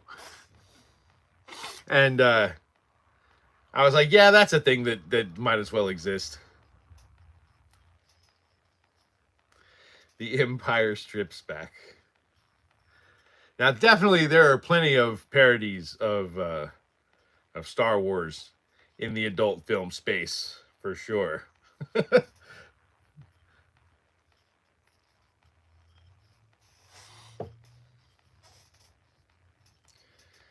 But Death Note was awesome. Probably one of my favorite manga. The first manga I ever read, though, not to sound super stereotypical, was Dragon Ball. Because when I was about 10 years old, my family left Yukon, Oklahoma, and we moved to Torrance, California. And I lived in a neighborhood with a lot of Asian kids. And I was from Yukon, Oklahoma, so the local Californian kids did not like me because I had a really heavy Oklahoma like country accent. And the Japanese kids didn't care, though. They kind of felt like I sounded the same as all the other white kids in their opinion, so they didn't seem to mind. However, the non-Japanese kids in the neighborhood were kind of mean to the Japanese kids, so it took a long time for the Japanese kids in my neighborhood to like be okay with me because they kept waiting for me to turn out to be like mean or something, like I was gonna, like this is all a joke or something. But eventually they accepted me and made some friends. And my buddy Kazuo Yamagishi, he had the Dragon Ball cartoon on VHS tape. He had all the manga, and I couldn't read Japanese, so he would help me like with the translations, and that's kind of how I learned some Japanese from that, and watching it on VHS tape with subtitles. Return to the Jacuzzi. And Japan loves they love King of the Hill. That doesn't surprise me. I think King of the Hill kind of fits a lot of the stereotypes, American stereotypes that Japanese people believe. So I can see how they would think that's funny. But yeah, Dragon Ball was my first manga and anime. Well, not my first anime, actually. My first anime technically was Speed Racer because it was on PBS back in the day when I was little. And my father, my biological father, when I was little, he kind of treated the television like a babysitter. So he would just flip it on PBS, put us in our playroom, and leave it on. Where he didn't realize that after about like noon, all the kids shows would stop on PBS back then, right before lunchtime. And so what would come on next is like they had like a detective like murder theater show that would come on. They had a kung fu theater that would come on sometimes in the early afternoon. So, there I am, 2, 3, 4, 5 years old with my older brother, who's, 2 years older than me, watching kung fu movies in our playroom. And at the end of the day, my dad would come in. We'd have like pillows in our shirt, and we'd have like a ring made out of toys, and we'd be we like kung fuing each other in the playroom. And my father is, what's so funny is that, like, I don't know that he like put two and two together as to why we were doing that, because we were watching kung fu movies, and they were awesome. These were like the old school ones where you had like the New Zealand and Australian accented like voiceovers, and the voices did not match the mouth at all. You'd have times where people were like they were speaking, but their mouths weren't moving. Those old school kung fu movies were awesome. Most of it was like Venom Mob, Golden Harvest stuff, which I didn't know at the time. The Frieza Saga was like watching world history unravel in real time. That's an interesting take on the Frieza Saga. Only thing with the Frieza Saga, like, in the manga, it was fine, but on the anime, like, there were so many episodes where they spent so much time just powering up. Like, there were entire episodes where they were just powering up to get to their ultimate form or whatever. And you'd have like flashbacks, and it just took so long to get to the actual fight. It used to bug me in the anime of Dragon Ball, but the manga didn't have that problem quite as much. It didn't seem like. But I feel like the show tried to drag stuff out at some certain points. You gotta have foreplay. Yeah, I mean, yes, but there's a limit to the foreplay. I feel like there's definitely a limit to how long you can just watch a guy go like it after a while you gotta do something. It's just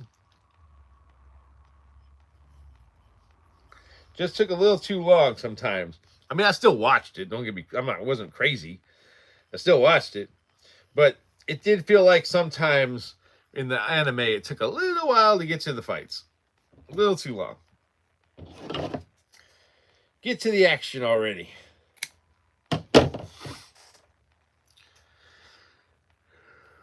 But I will admit, though, it did make it to where when they finally did fight, you were so ready for it. Like, you were just so ready to watch them whoop the crap out of each other. All right, one more steak in the green. And then we're switching to the black. And then I think all I've got left is that dueling cane. I'm trying to decide what I should make the dueling cane. I feel like white. I don't know if white's good or not. Because, so like, Spook, the character I made that dueling cane based on, like I said, he's a spy who pretends to be blind and homeless. So I feel like green makes more sense because it kind of looks less like this green paracord, or maybe black. I don't know. Like for the Ellen Venture one, I used, I think I used white or black on that one because Ellen wears white and his significant other, who's the main character of the book, wears black. So I tried to do like a black and white color scheme on that dueling cane. But on this one, I'm trying to make it look more, like something you'd see a blind beggar carrying. So, oh, I did it again. I went the wrong way. Wake up, Nathan. There we go. Best color for blindness is black. Yeah, I guess you got a point there. But he wasn't actually blind. If anything, he was the opposite. Actually, he was what they call a tin eye. He could burn tin. He could swallow tin and burn it in his stomach, and it makes your senses like super, super sharp. But he burned it like constantly for a long time, and it made him so overly sensitive that he couldn't actually see anymore because everything was so bright. So he would put like a cloth bandage around his eyes to kind of as like a filter to all that input, and it made it where he could see. He could see like normally with a blindfold on. So that's how good his eyesight was. But because he wore a blindfold around his eyes, people would ask questions, obviously. So the way that he got around that was he pretended to be a homeless blind beggar.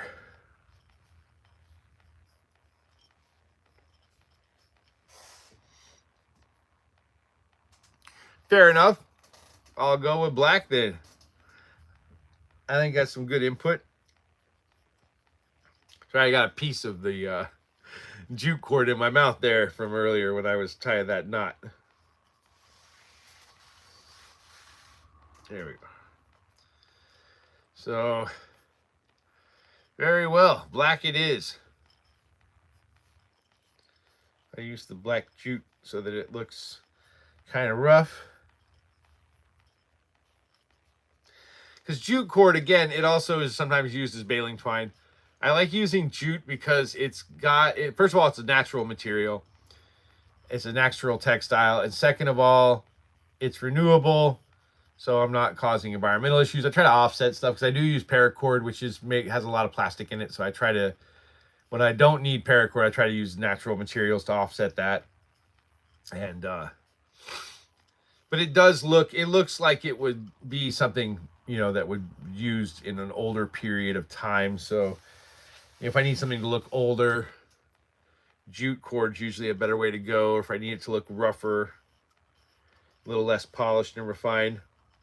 Which Spook, the character, is definitely less polished and refined than the other characters in that crew in the book. So I think that this will fit his aesthetic a little better. Whew. But anyway, if anyone's here that hasn't been here earlier, this is Warrior Wood and Props. I go live every Sunday doing my finishing work. And I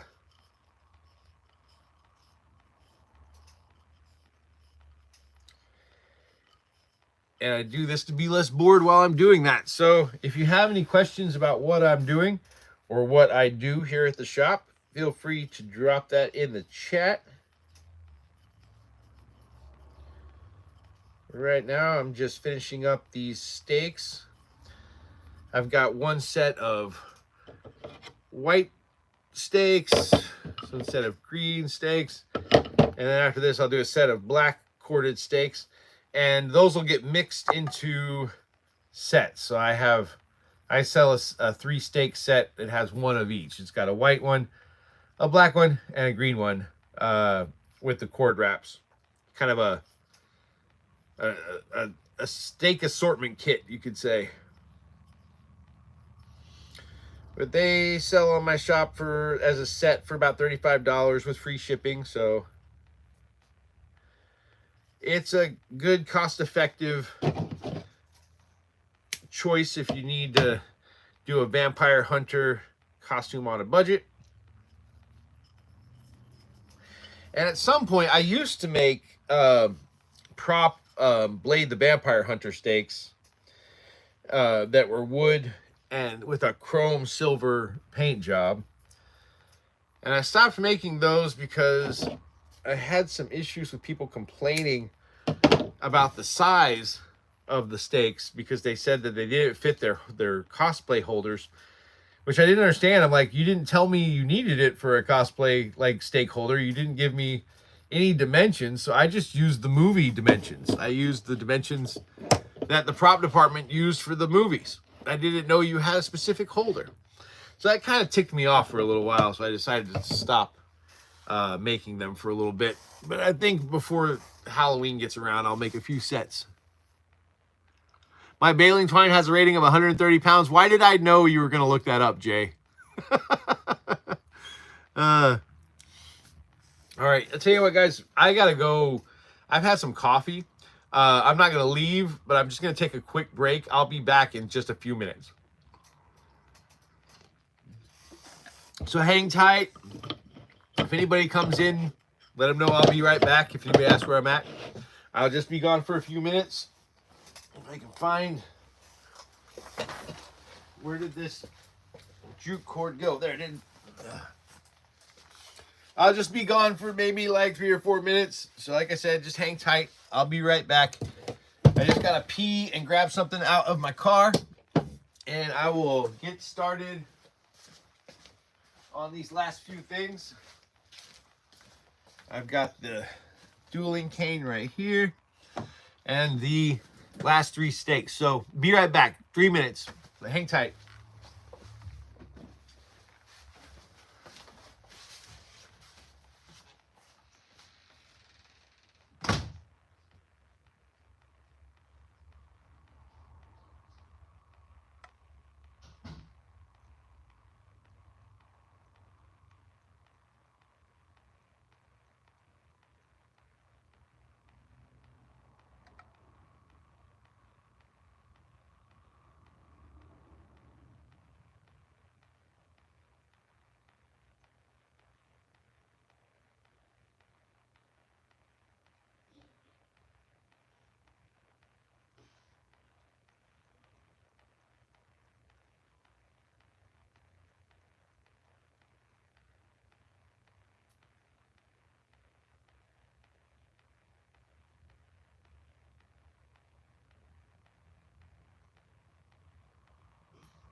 Oh my goodness. Sorry about that.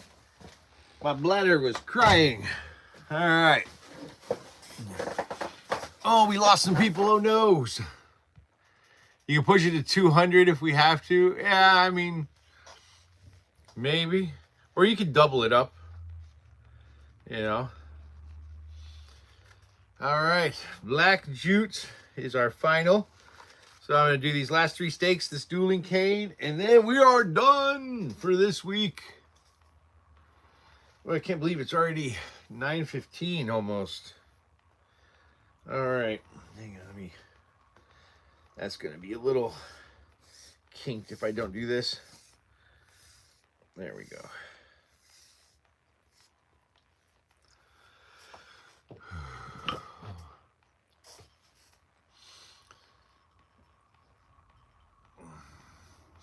Well, I mean, the nice thing about baling twine is it doubles up fairly easily, or you can triple it up by braiding it.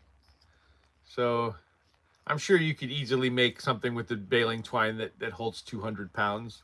Why are we talking about this, Tony? What are you planning over there, man? What are you wanting to do with baling twine, my boy?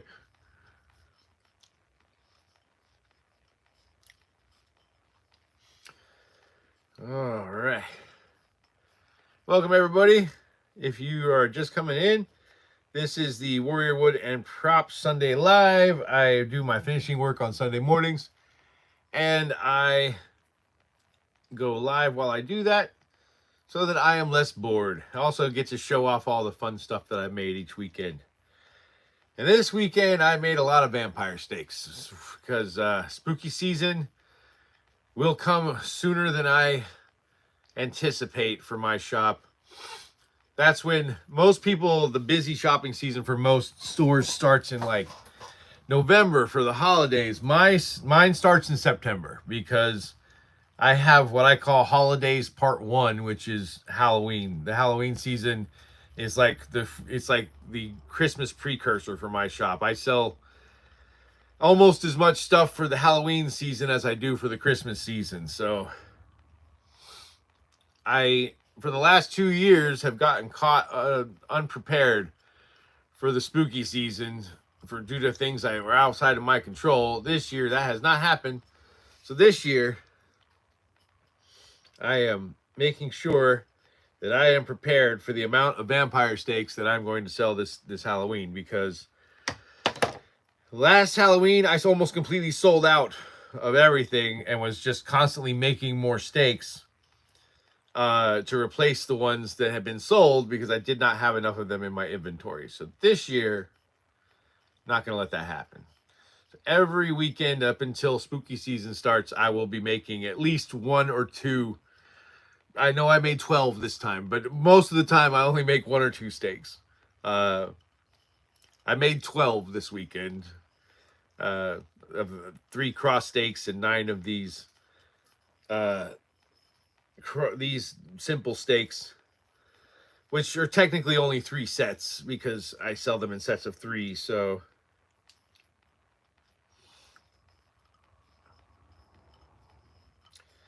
and these are $35 on my eBay shop, and shipping is free for you if you're in the US. So it is a very cost-effective one. I also have some slightly fancier, like poplar style steaks that are they're only like 17, I think 16, $17 with free shipping, that look a little more fancy than these, but they're super easy for me to make. So, and I just sand them and stain them. And they have a cool little handle on them. They look nice, and they're pretty cheap, but I only sell those one at a time because they do take a little longer than these to make. The longest part of making these steaks is the cord wrap.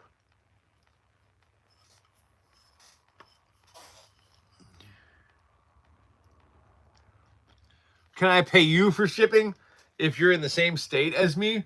No, I'm not going to pay you for shipping. But what I can do is give you a discount.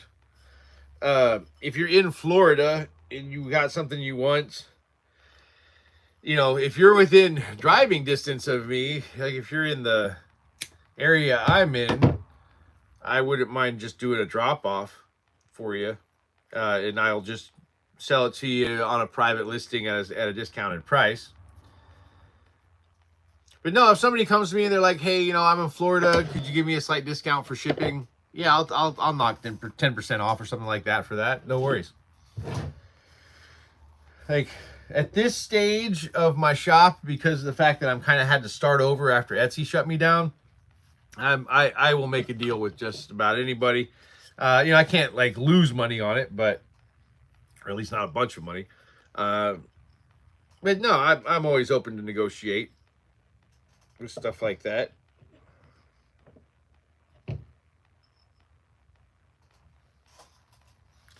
But I won't pay you for the shipping. I would just discount the item for you.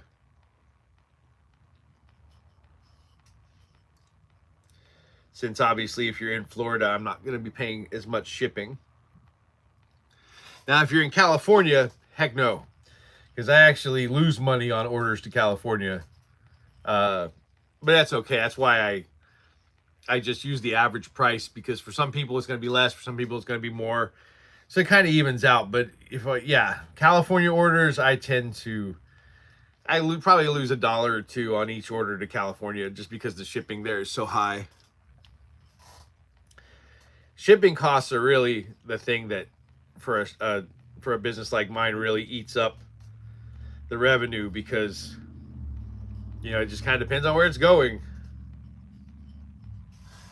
And the post office, when it comes to the length of stuff, they keep adding like charges. And so in my shop, I tend to sell, you know, bowkin and bow staves and stuff like that. So they keep adding like charges. And last year, it was crazy. Last year around the holidays, they would not ship anything over 36 inches. So anything I sold, you know, like my Joe staves, my bow staves, a lot of my bowkin, I had to ship them either UPS or FedEx because the USPS would not, they wouldn't ship them. Not for the holidays. Triple cord gets you 250 pounds. All right. So yeah, go for the triple cord if you're gonna use the baling twine to hold a vampire up. I'm not sure what we're planning to do to that vampire, man. I really think you need to tell me what you're planning on there. Like,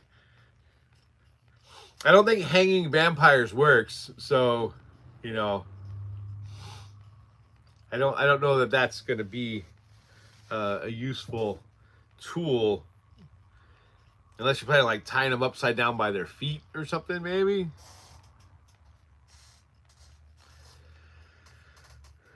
All right. So yeah, I'd say a rope made from triple braid of baling twine will get you. Will probably hold just about any vampire. My recommendation, honestly, if you needed something to do that with, would just be to use clothesline, uh, like cotton clothesline. It has a high tensile strength. It's stretchy, and it holds weight. So now paracord will hold anything. 550 cord, it will hold up to 550 pounds. So if you need to use something to hold up a vampire, I would highly recommend paracord. That would be my go-to if I needed to. If I needed to hang up anything over 250 pounds, I would go with paracord. Actually, anything over 100 pounds, I would go with paracord because paracord is rated up to about 550 pounds, which means you know for sure it can handle the weight.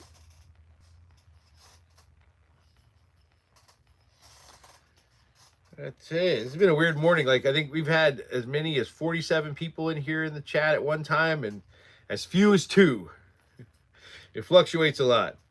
I know it's a long stream though. So, and it's not exactly, it's not exactly a fireworks display to watch me cord wrap stuff. So, but if you got any questions, please put them in the chat. I've only got 2 more things to cord wrap. And we, my friends, will be calling it a day. One thing I got to do before I go home, though, is I've got that custom battle bat for Nugs, the final girl. I have not packed it yet.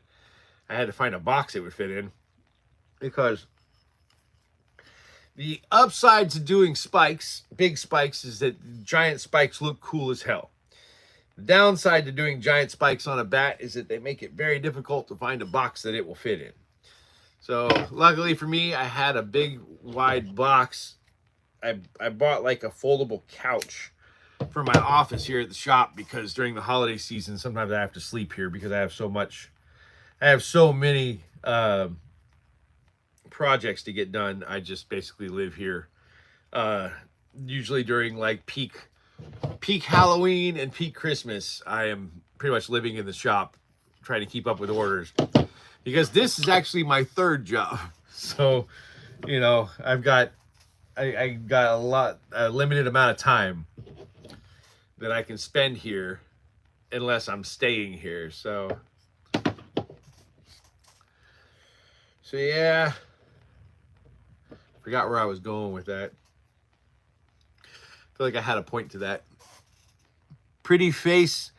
Oh, well, thanks for calling me daddy. You've been saying I have a pretty face. From the neck down, it's a freaking disaster.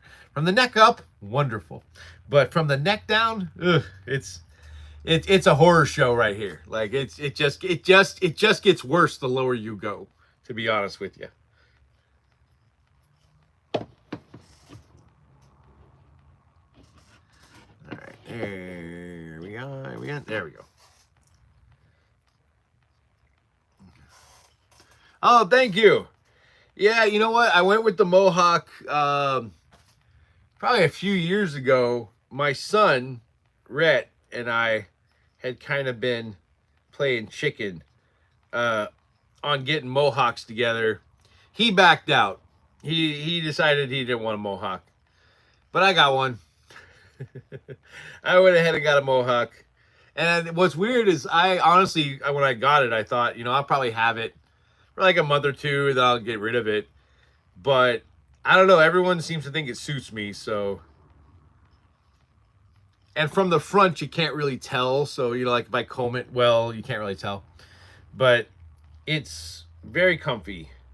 And it's easy to maintain. So I use it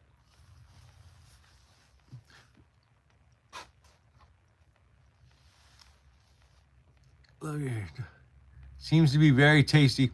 Doesn't look like it. Well, Adrian, you're not a vampire, right? You're not planning on eating me, are you? Oh, I appreciate you're appreciative of hot dads. Thank you. Not sure if I'm even in that category, but thank you. Thank you for that. Thank you for the compliment. I appreciate it. Yeah, I'm glad you're not a vampire, because actually, you know what? These days, I honestly feel like if a vampire showed up, I'd probably take him up on his offer. Because the older I get, the more painful existing becomes, physically speaking. Like, I have so many old injuries because I was a competitive fighter. I was a infantry marine.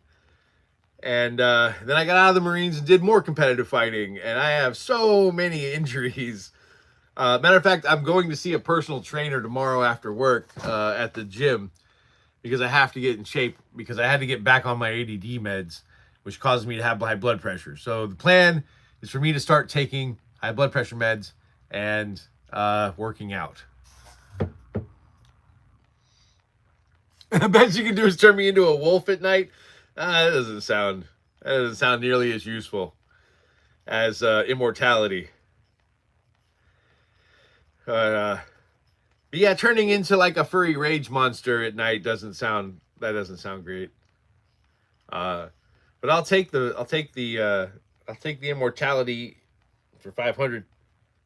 And I feel like there are plenty of people out there that I would be fine with like feeding on. So like if I don't have volunteers, you know. But yeah, I feel like I just to get my back fixed alone would be my reasoning. I'll be like, yeah, I'll be a vampire. Will it fix my back? Yes. Okay, let's do it. Because my back and my ribs are a mess. Oh, thank you, Adrian. Well, I don't know. I do have a master's degree in English and mythology. So I'm book smart, but probably not super financial smart because that wasn't a very good financial decision. But I am well read. I'm well read. Not sure how smart that makes me, but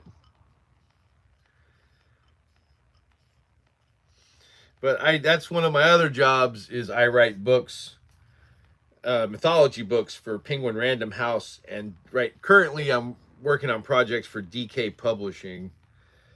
I did the Supernatural Creatures kids book for DK Publishing last year, and then this year I did the Legendary Heroes book. That should be out, I think, in July. And then I have another book coming up. It's on the unknown. We'll turn you into vampire and need blood in exchange. Yeah, the unknown. It's like one of those spooky books where you're talking about like Bigfoot and UFOs and ghosts and all that kind of stuff. And but yeah, just so you know, if you're looking for my books, I actually write under the name Nathan Robert Brown.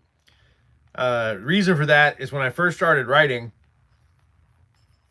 I used just my first name and my last name, which was Nathan Brown.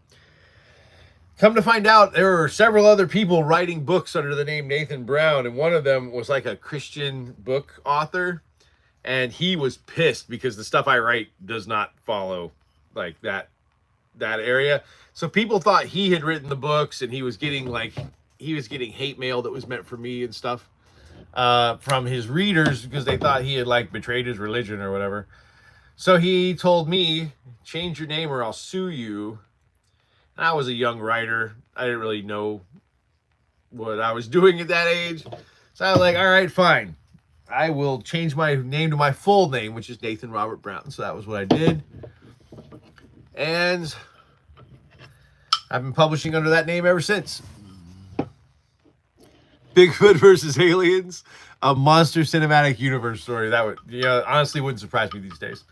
So there we go. These are the 3 stake sets that I sell, where you got a green, a white, and a black. These will be up on the shop later today. The listing's already there. I just have to update it. Someone just come in. So I got those done. Thank you. I like telling my stories. It makes life more fun. That's why it's funny, like, you know, I was always good at social studies type stuff and terrible at math. And I honestly feel like the only reason I'm good at history is because if I read a story from history, I remember it the same way I remember a story from like a novel. But the problem for me is I am terrible with numbers. So like if you ask me about a period of history, I can probably recite the events of that period of history. But if you ask me what years and dates things happen, I have no idea. I'm terrible at that. Yeah, letters I love. Numbers, just I don't know. I mean, I can do basic math. Like I'm not bad at like addition, subtraction, that kind of stuff. But when you get into like, you know, I was okay at geometry, not great, but okay. But if you get into like algebra and trig and that kind of stuff, nah, I just have no clue. Had a tutor once when I was in college because I had to pass like college algebra, and I could not understand a quadratic equation, like what it was. And he says to find true zero, and I made the mistake of asking him what true zero meant. And he decided to explain it to me, and I'm pretty sure I went cross-eyed and passed out about halfway through his explanation. Because I, to this day, have no idea what true zero is, and please don't try to explain it to me. Because I'm 47 years old. I'm not. If I haven't needed that information at all in my entire life. But by the way, so the first exam I took in that college algebra class, I knew I was not going to do well. So I wrote the formula for the quadratic equation on my palm. I cheated, okay? I cheated on this exam, and I scored a 55. I failed. I failed an exam that I cheated on in algebra. That's how bad I am at math. So what I did was I then went to because when I saw that I had failed a test that I cheated on, I'm like, there's no way. Like, you can't, that's it, game over, right? That's no way I am going to be able to do this. So I went to the dean of the math department, got on my knees, and literally begged him to get me out of college algebra. And he put me into a thing called contemporary math, which was basically like just pie charts 101. I don't know. Chemistry was your Achilles heel? Yeah, I mean, chemistry for me wasn't hard because here's was my trick for chemistry. My chemistry teacher was more of like a multiple choice test person. And so when I was in high school and I had to take like biology and chemistry, what I did is I just made flashcards of everything, every single word in the textbook that was in bold or italics, and I memorized the definitions of all those words, and somehow that was enough to get me through the exams. Oh my God, yeah, Jay, that was my freshman year, man. I had to take science and math. And what's funny is I took botany as my science, thinking that would probably be easy. It was not. The professor was a sadist in that class. So she would like give you a multiple choice test. But what she would do is give you 3 answers that were almost identical. So like there would just be one tiny difference between the 3 options, which for someone like me who studies for science using flashcards, not great. I did not do well in that class. I barely passed. And then the next semester, I was trying to think of what science would I be strong in, you know, with my abilities. And I landed on astronomy because I was like, it's the stars. I know constellations because I'm a myth guy. So like how much math could possibly be involved? Spoiler alert, a lot of freaking math is involved in astronomy. And yeah, I did not do well. Did not do well at all in that class. As a matter of fact, once again, at the end of the semester, I had to go to the professor of that class because I made an F. But I was right on the line of a D. I had to go, which is what I needed. I went to that professor and I begged him for a D. Like, I only needed like 2 points to get to a D. And he bumped it up so that I could pass. But he made me promise that never in my life would I do anything like professionally related to science or astronomy. And I was like, yeah, not a problem, man. That is not a direction I am going. I think that's abundantly clear to everyone, that science and and math, I won't be doing a career in those. So he did. He bumped me up to a passing grade, and I never had to take another science class again. Thank God. Because, yeah, man, the science and math, I needed 1 math credit and 2 science credits. And it's funny, too, because I probably would have had a 4.0 as an undergrad if it hadn't been, well, at least a 4.9 or a 5 or 3.9, because as an undergrad, I pretty much got A's in everything except for math and science. The only class I ever got less than an A in, aside from those two as an undergrad, was logic, which was a philosophy class. That, boy, logic can really mess with you. It was a good class, though. I learned a lot. But, like, I was really good at the Venn diagram part of that class, because I got that. Like, that made sense to me, Venn diagrams. But once we got into, like, the more complex logic problems, yeah, didn't do so great.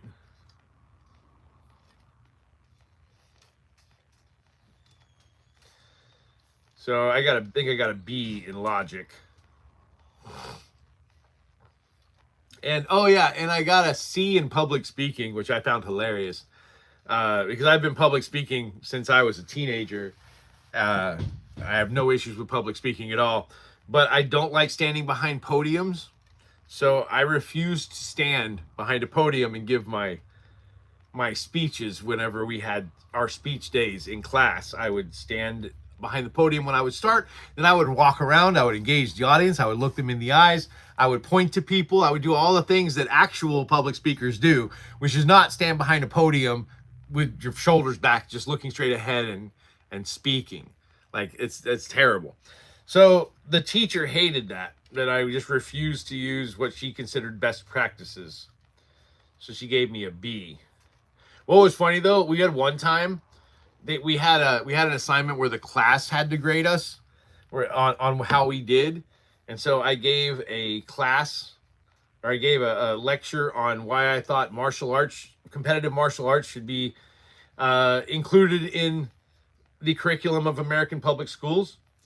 And the class gave me an A plus on that assignment. Because they really enjoyed the way that I did things, because I walked around, I talked, I engaged my audience. I didn't just stand behind a podium. The teacher, however, still gave me a C on that one. I think overall in that class, I think I got a B or a C. I can't remember. I always find that hilarious, because now I public speak all the time as an adult. And in college, I got like a C in public speaking because I refuse to be boring. No, I am not a socialist, and this is a mohawk, not a Hitler haircut, so screw off. I should rock the mustache? No, I'm good, thanks. But no, not a Nazi. Thank you. Not a Nazi.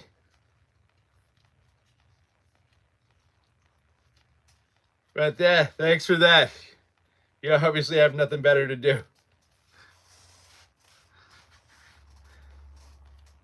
No, matter of fact, when I was in high school, in Dallas, we had these skinhead dudes that would show up in downtown Dallas at Deep Ellum, my buddies and I. We used to go walking around downtown Dallas looking for groups of skinheads so we could beat the living crap out of them. Which these days would probably get us arrested, but back then, it did not. Yeah, they weren't hard to find either, because they dressed the same and all wore the same stupid uniforms.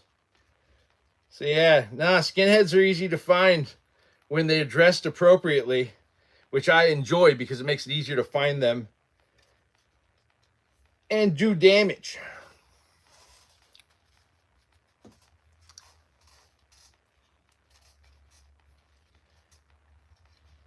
But no, not a fan of socialists, of Nazi socialists or nationalists, or any of that. Not a fan.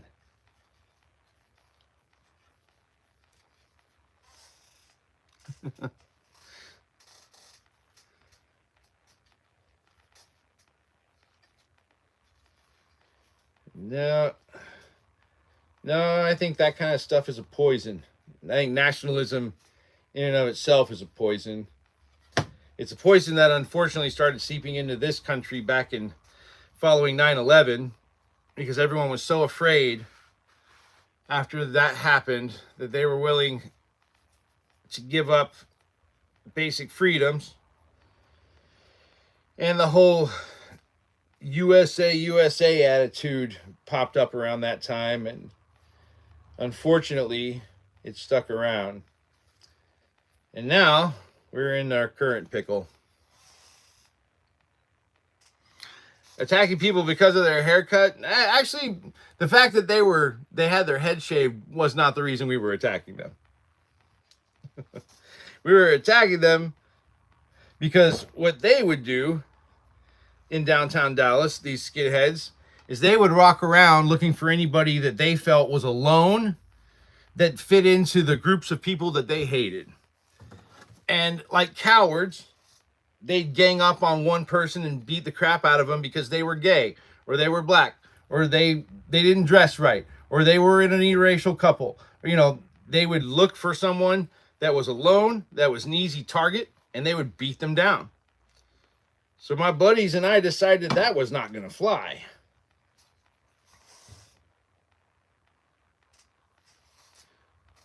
And so we hunted them down, and word got out pretty quick that there was a group of guys in downtown Dallas hunting down the skinheads, and they moved. They picked up shop and went somewhere else. I don't know where they went, and I didn't care. I just did not want them in the area where me and my people hung out, because they're assholes.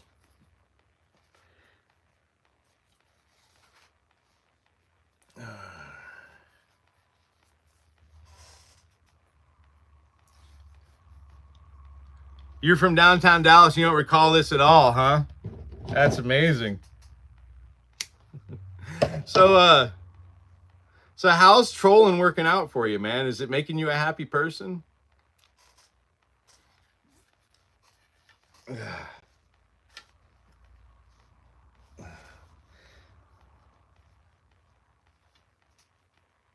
All right.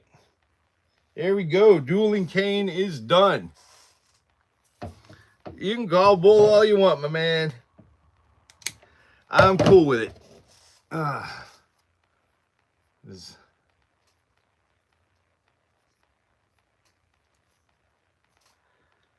You are not my problem. All right. There we go. Dueling cane is finished. And that is it for me today, people. I got all of the stuff cord wrapped. I got to go box up a battle bat to send out to the customer. But yes, I am attacking trolls, Alchemy Lab. That's so funny. But anyway, I got to go pack stuff up and do my Final Works video for the week. That'll post tomorrow, and then I'm going to go home, watch a bad movie, and enjoy the rest of my day. So anyway, enjoy the rest of your Sunday. Thank you for hanging out with me as always. Link to my shop is in my bio. You can also find it at warriorwoodandprops.com. You can also find Warrior Wood and Props on eBay. But anyway, take care, everybody. I'll see you next week.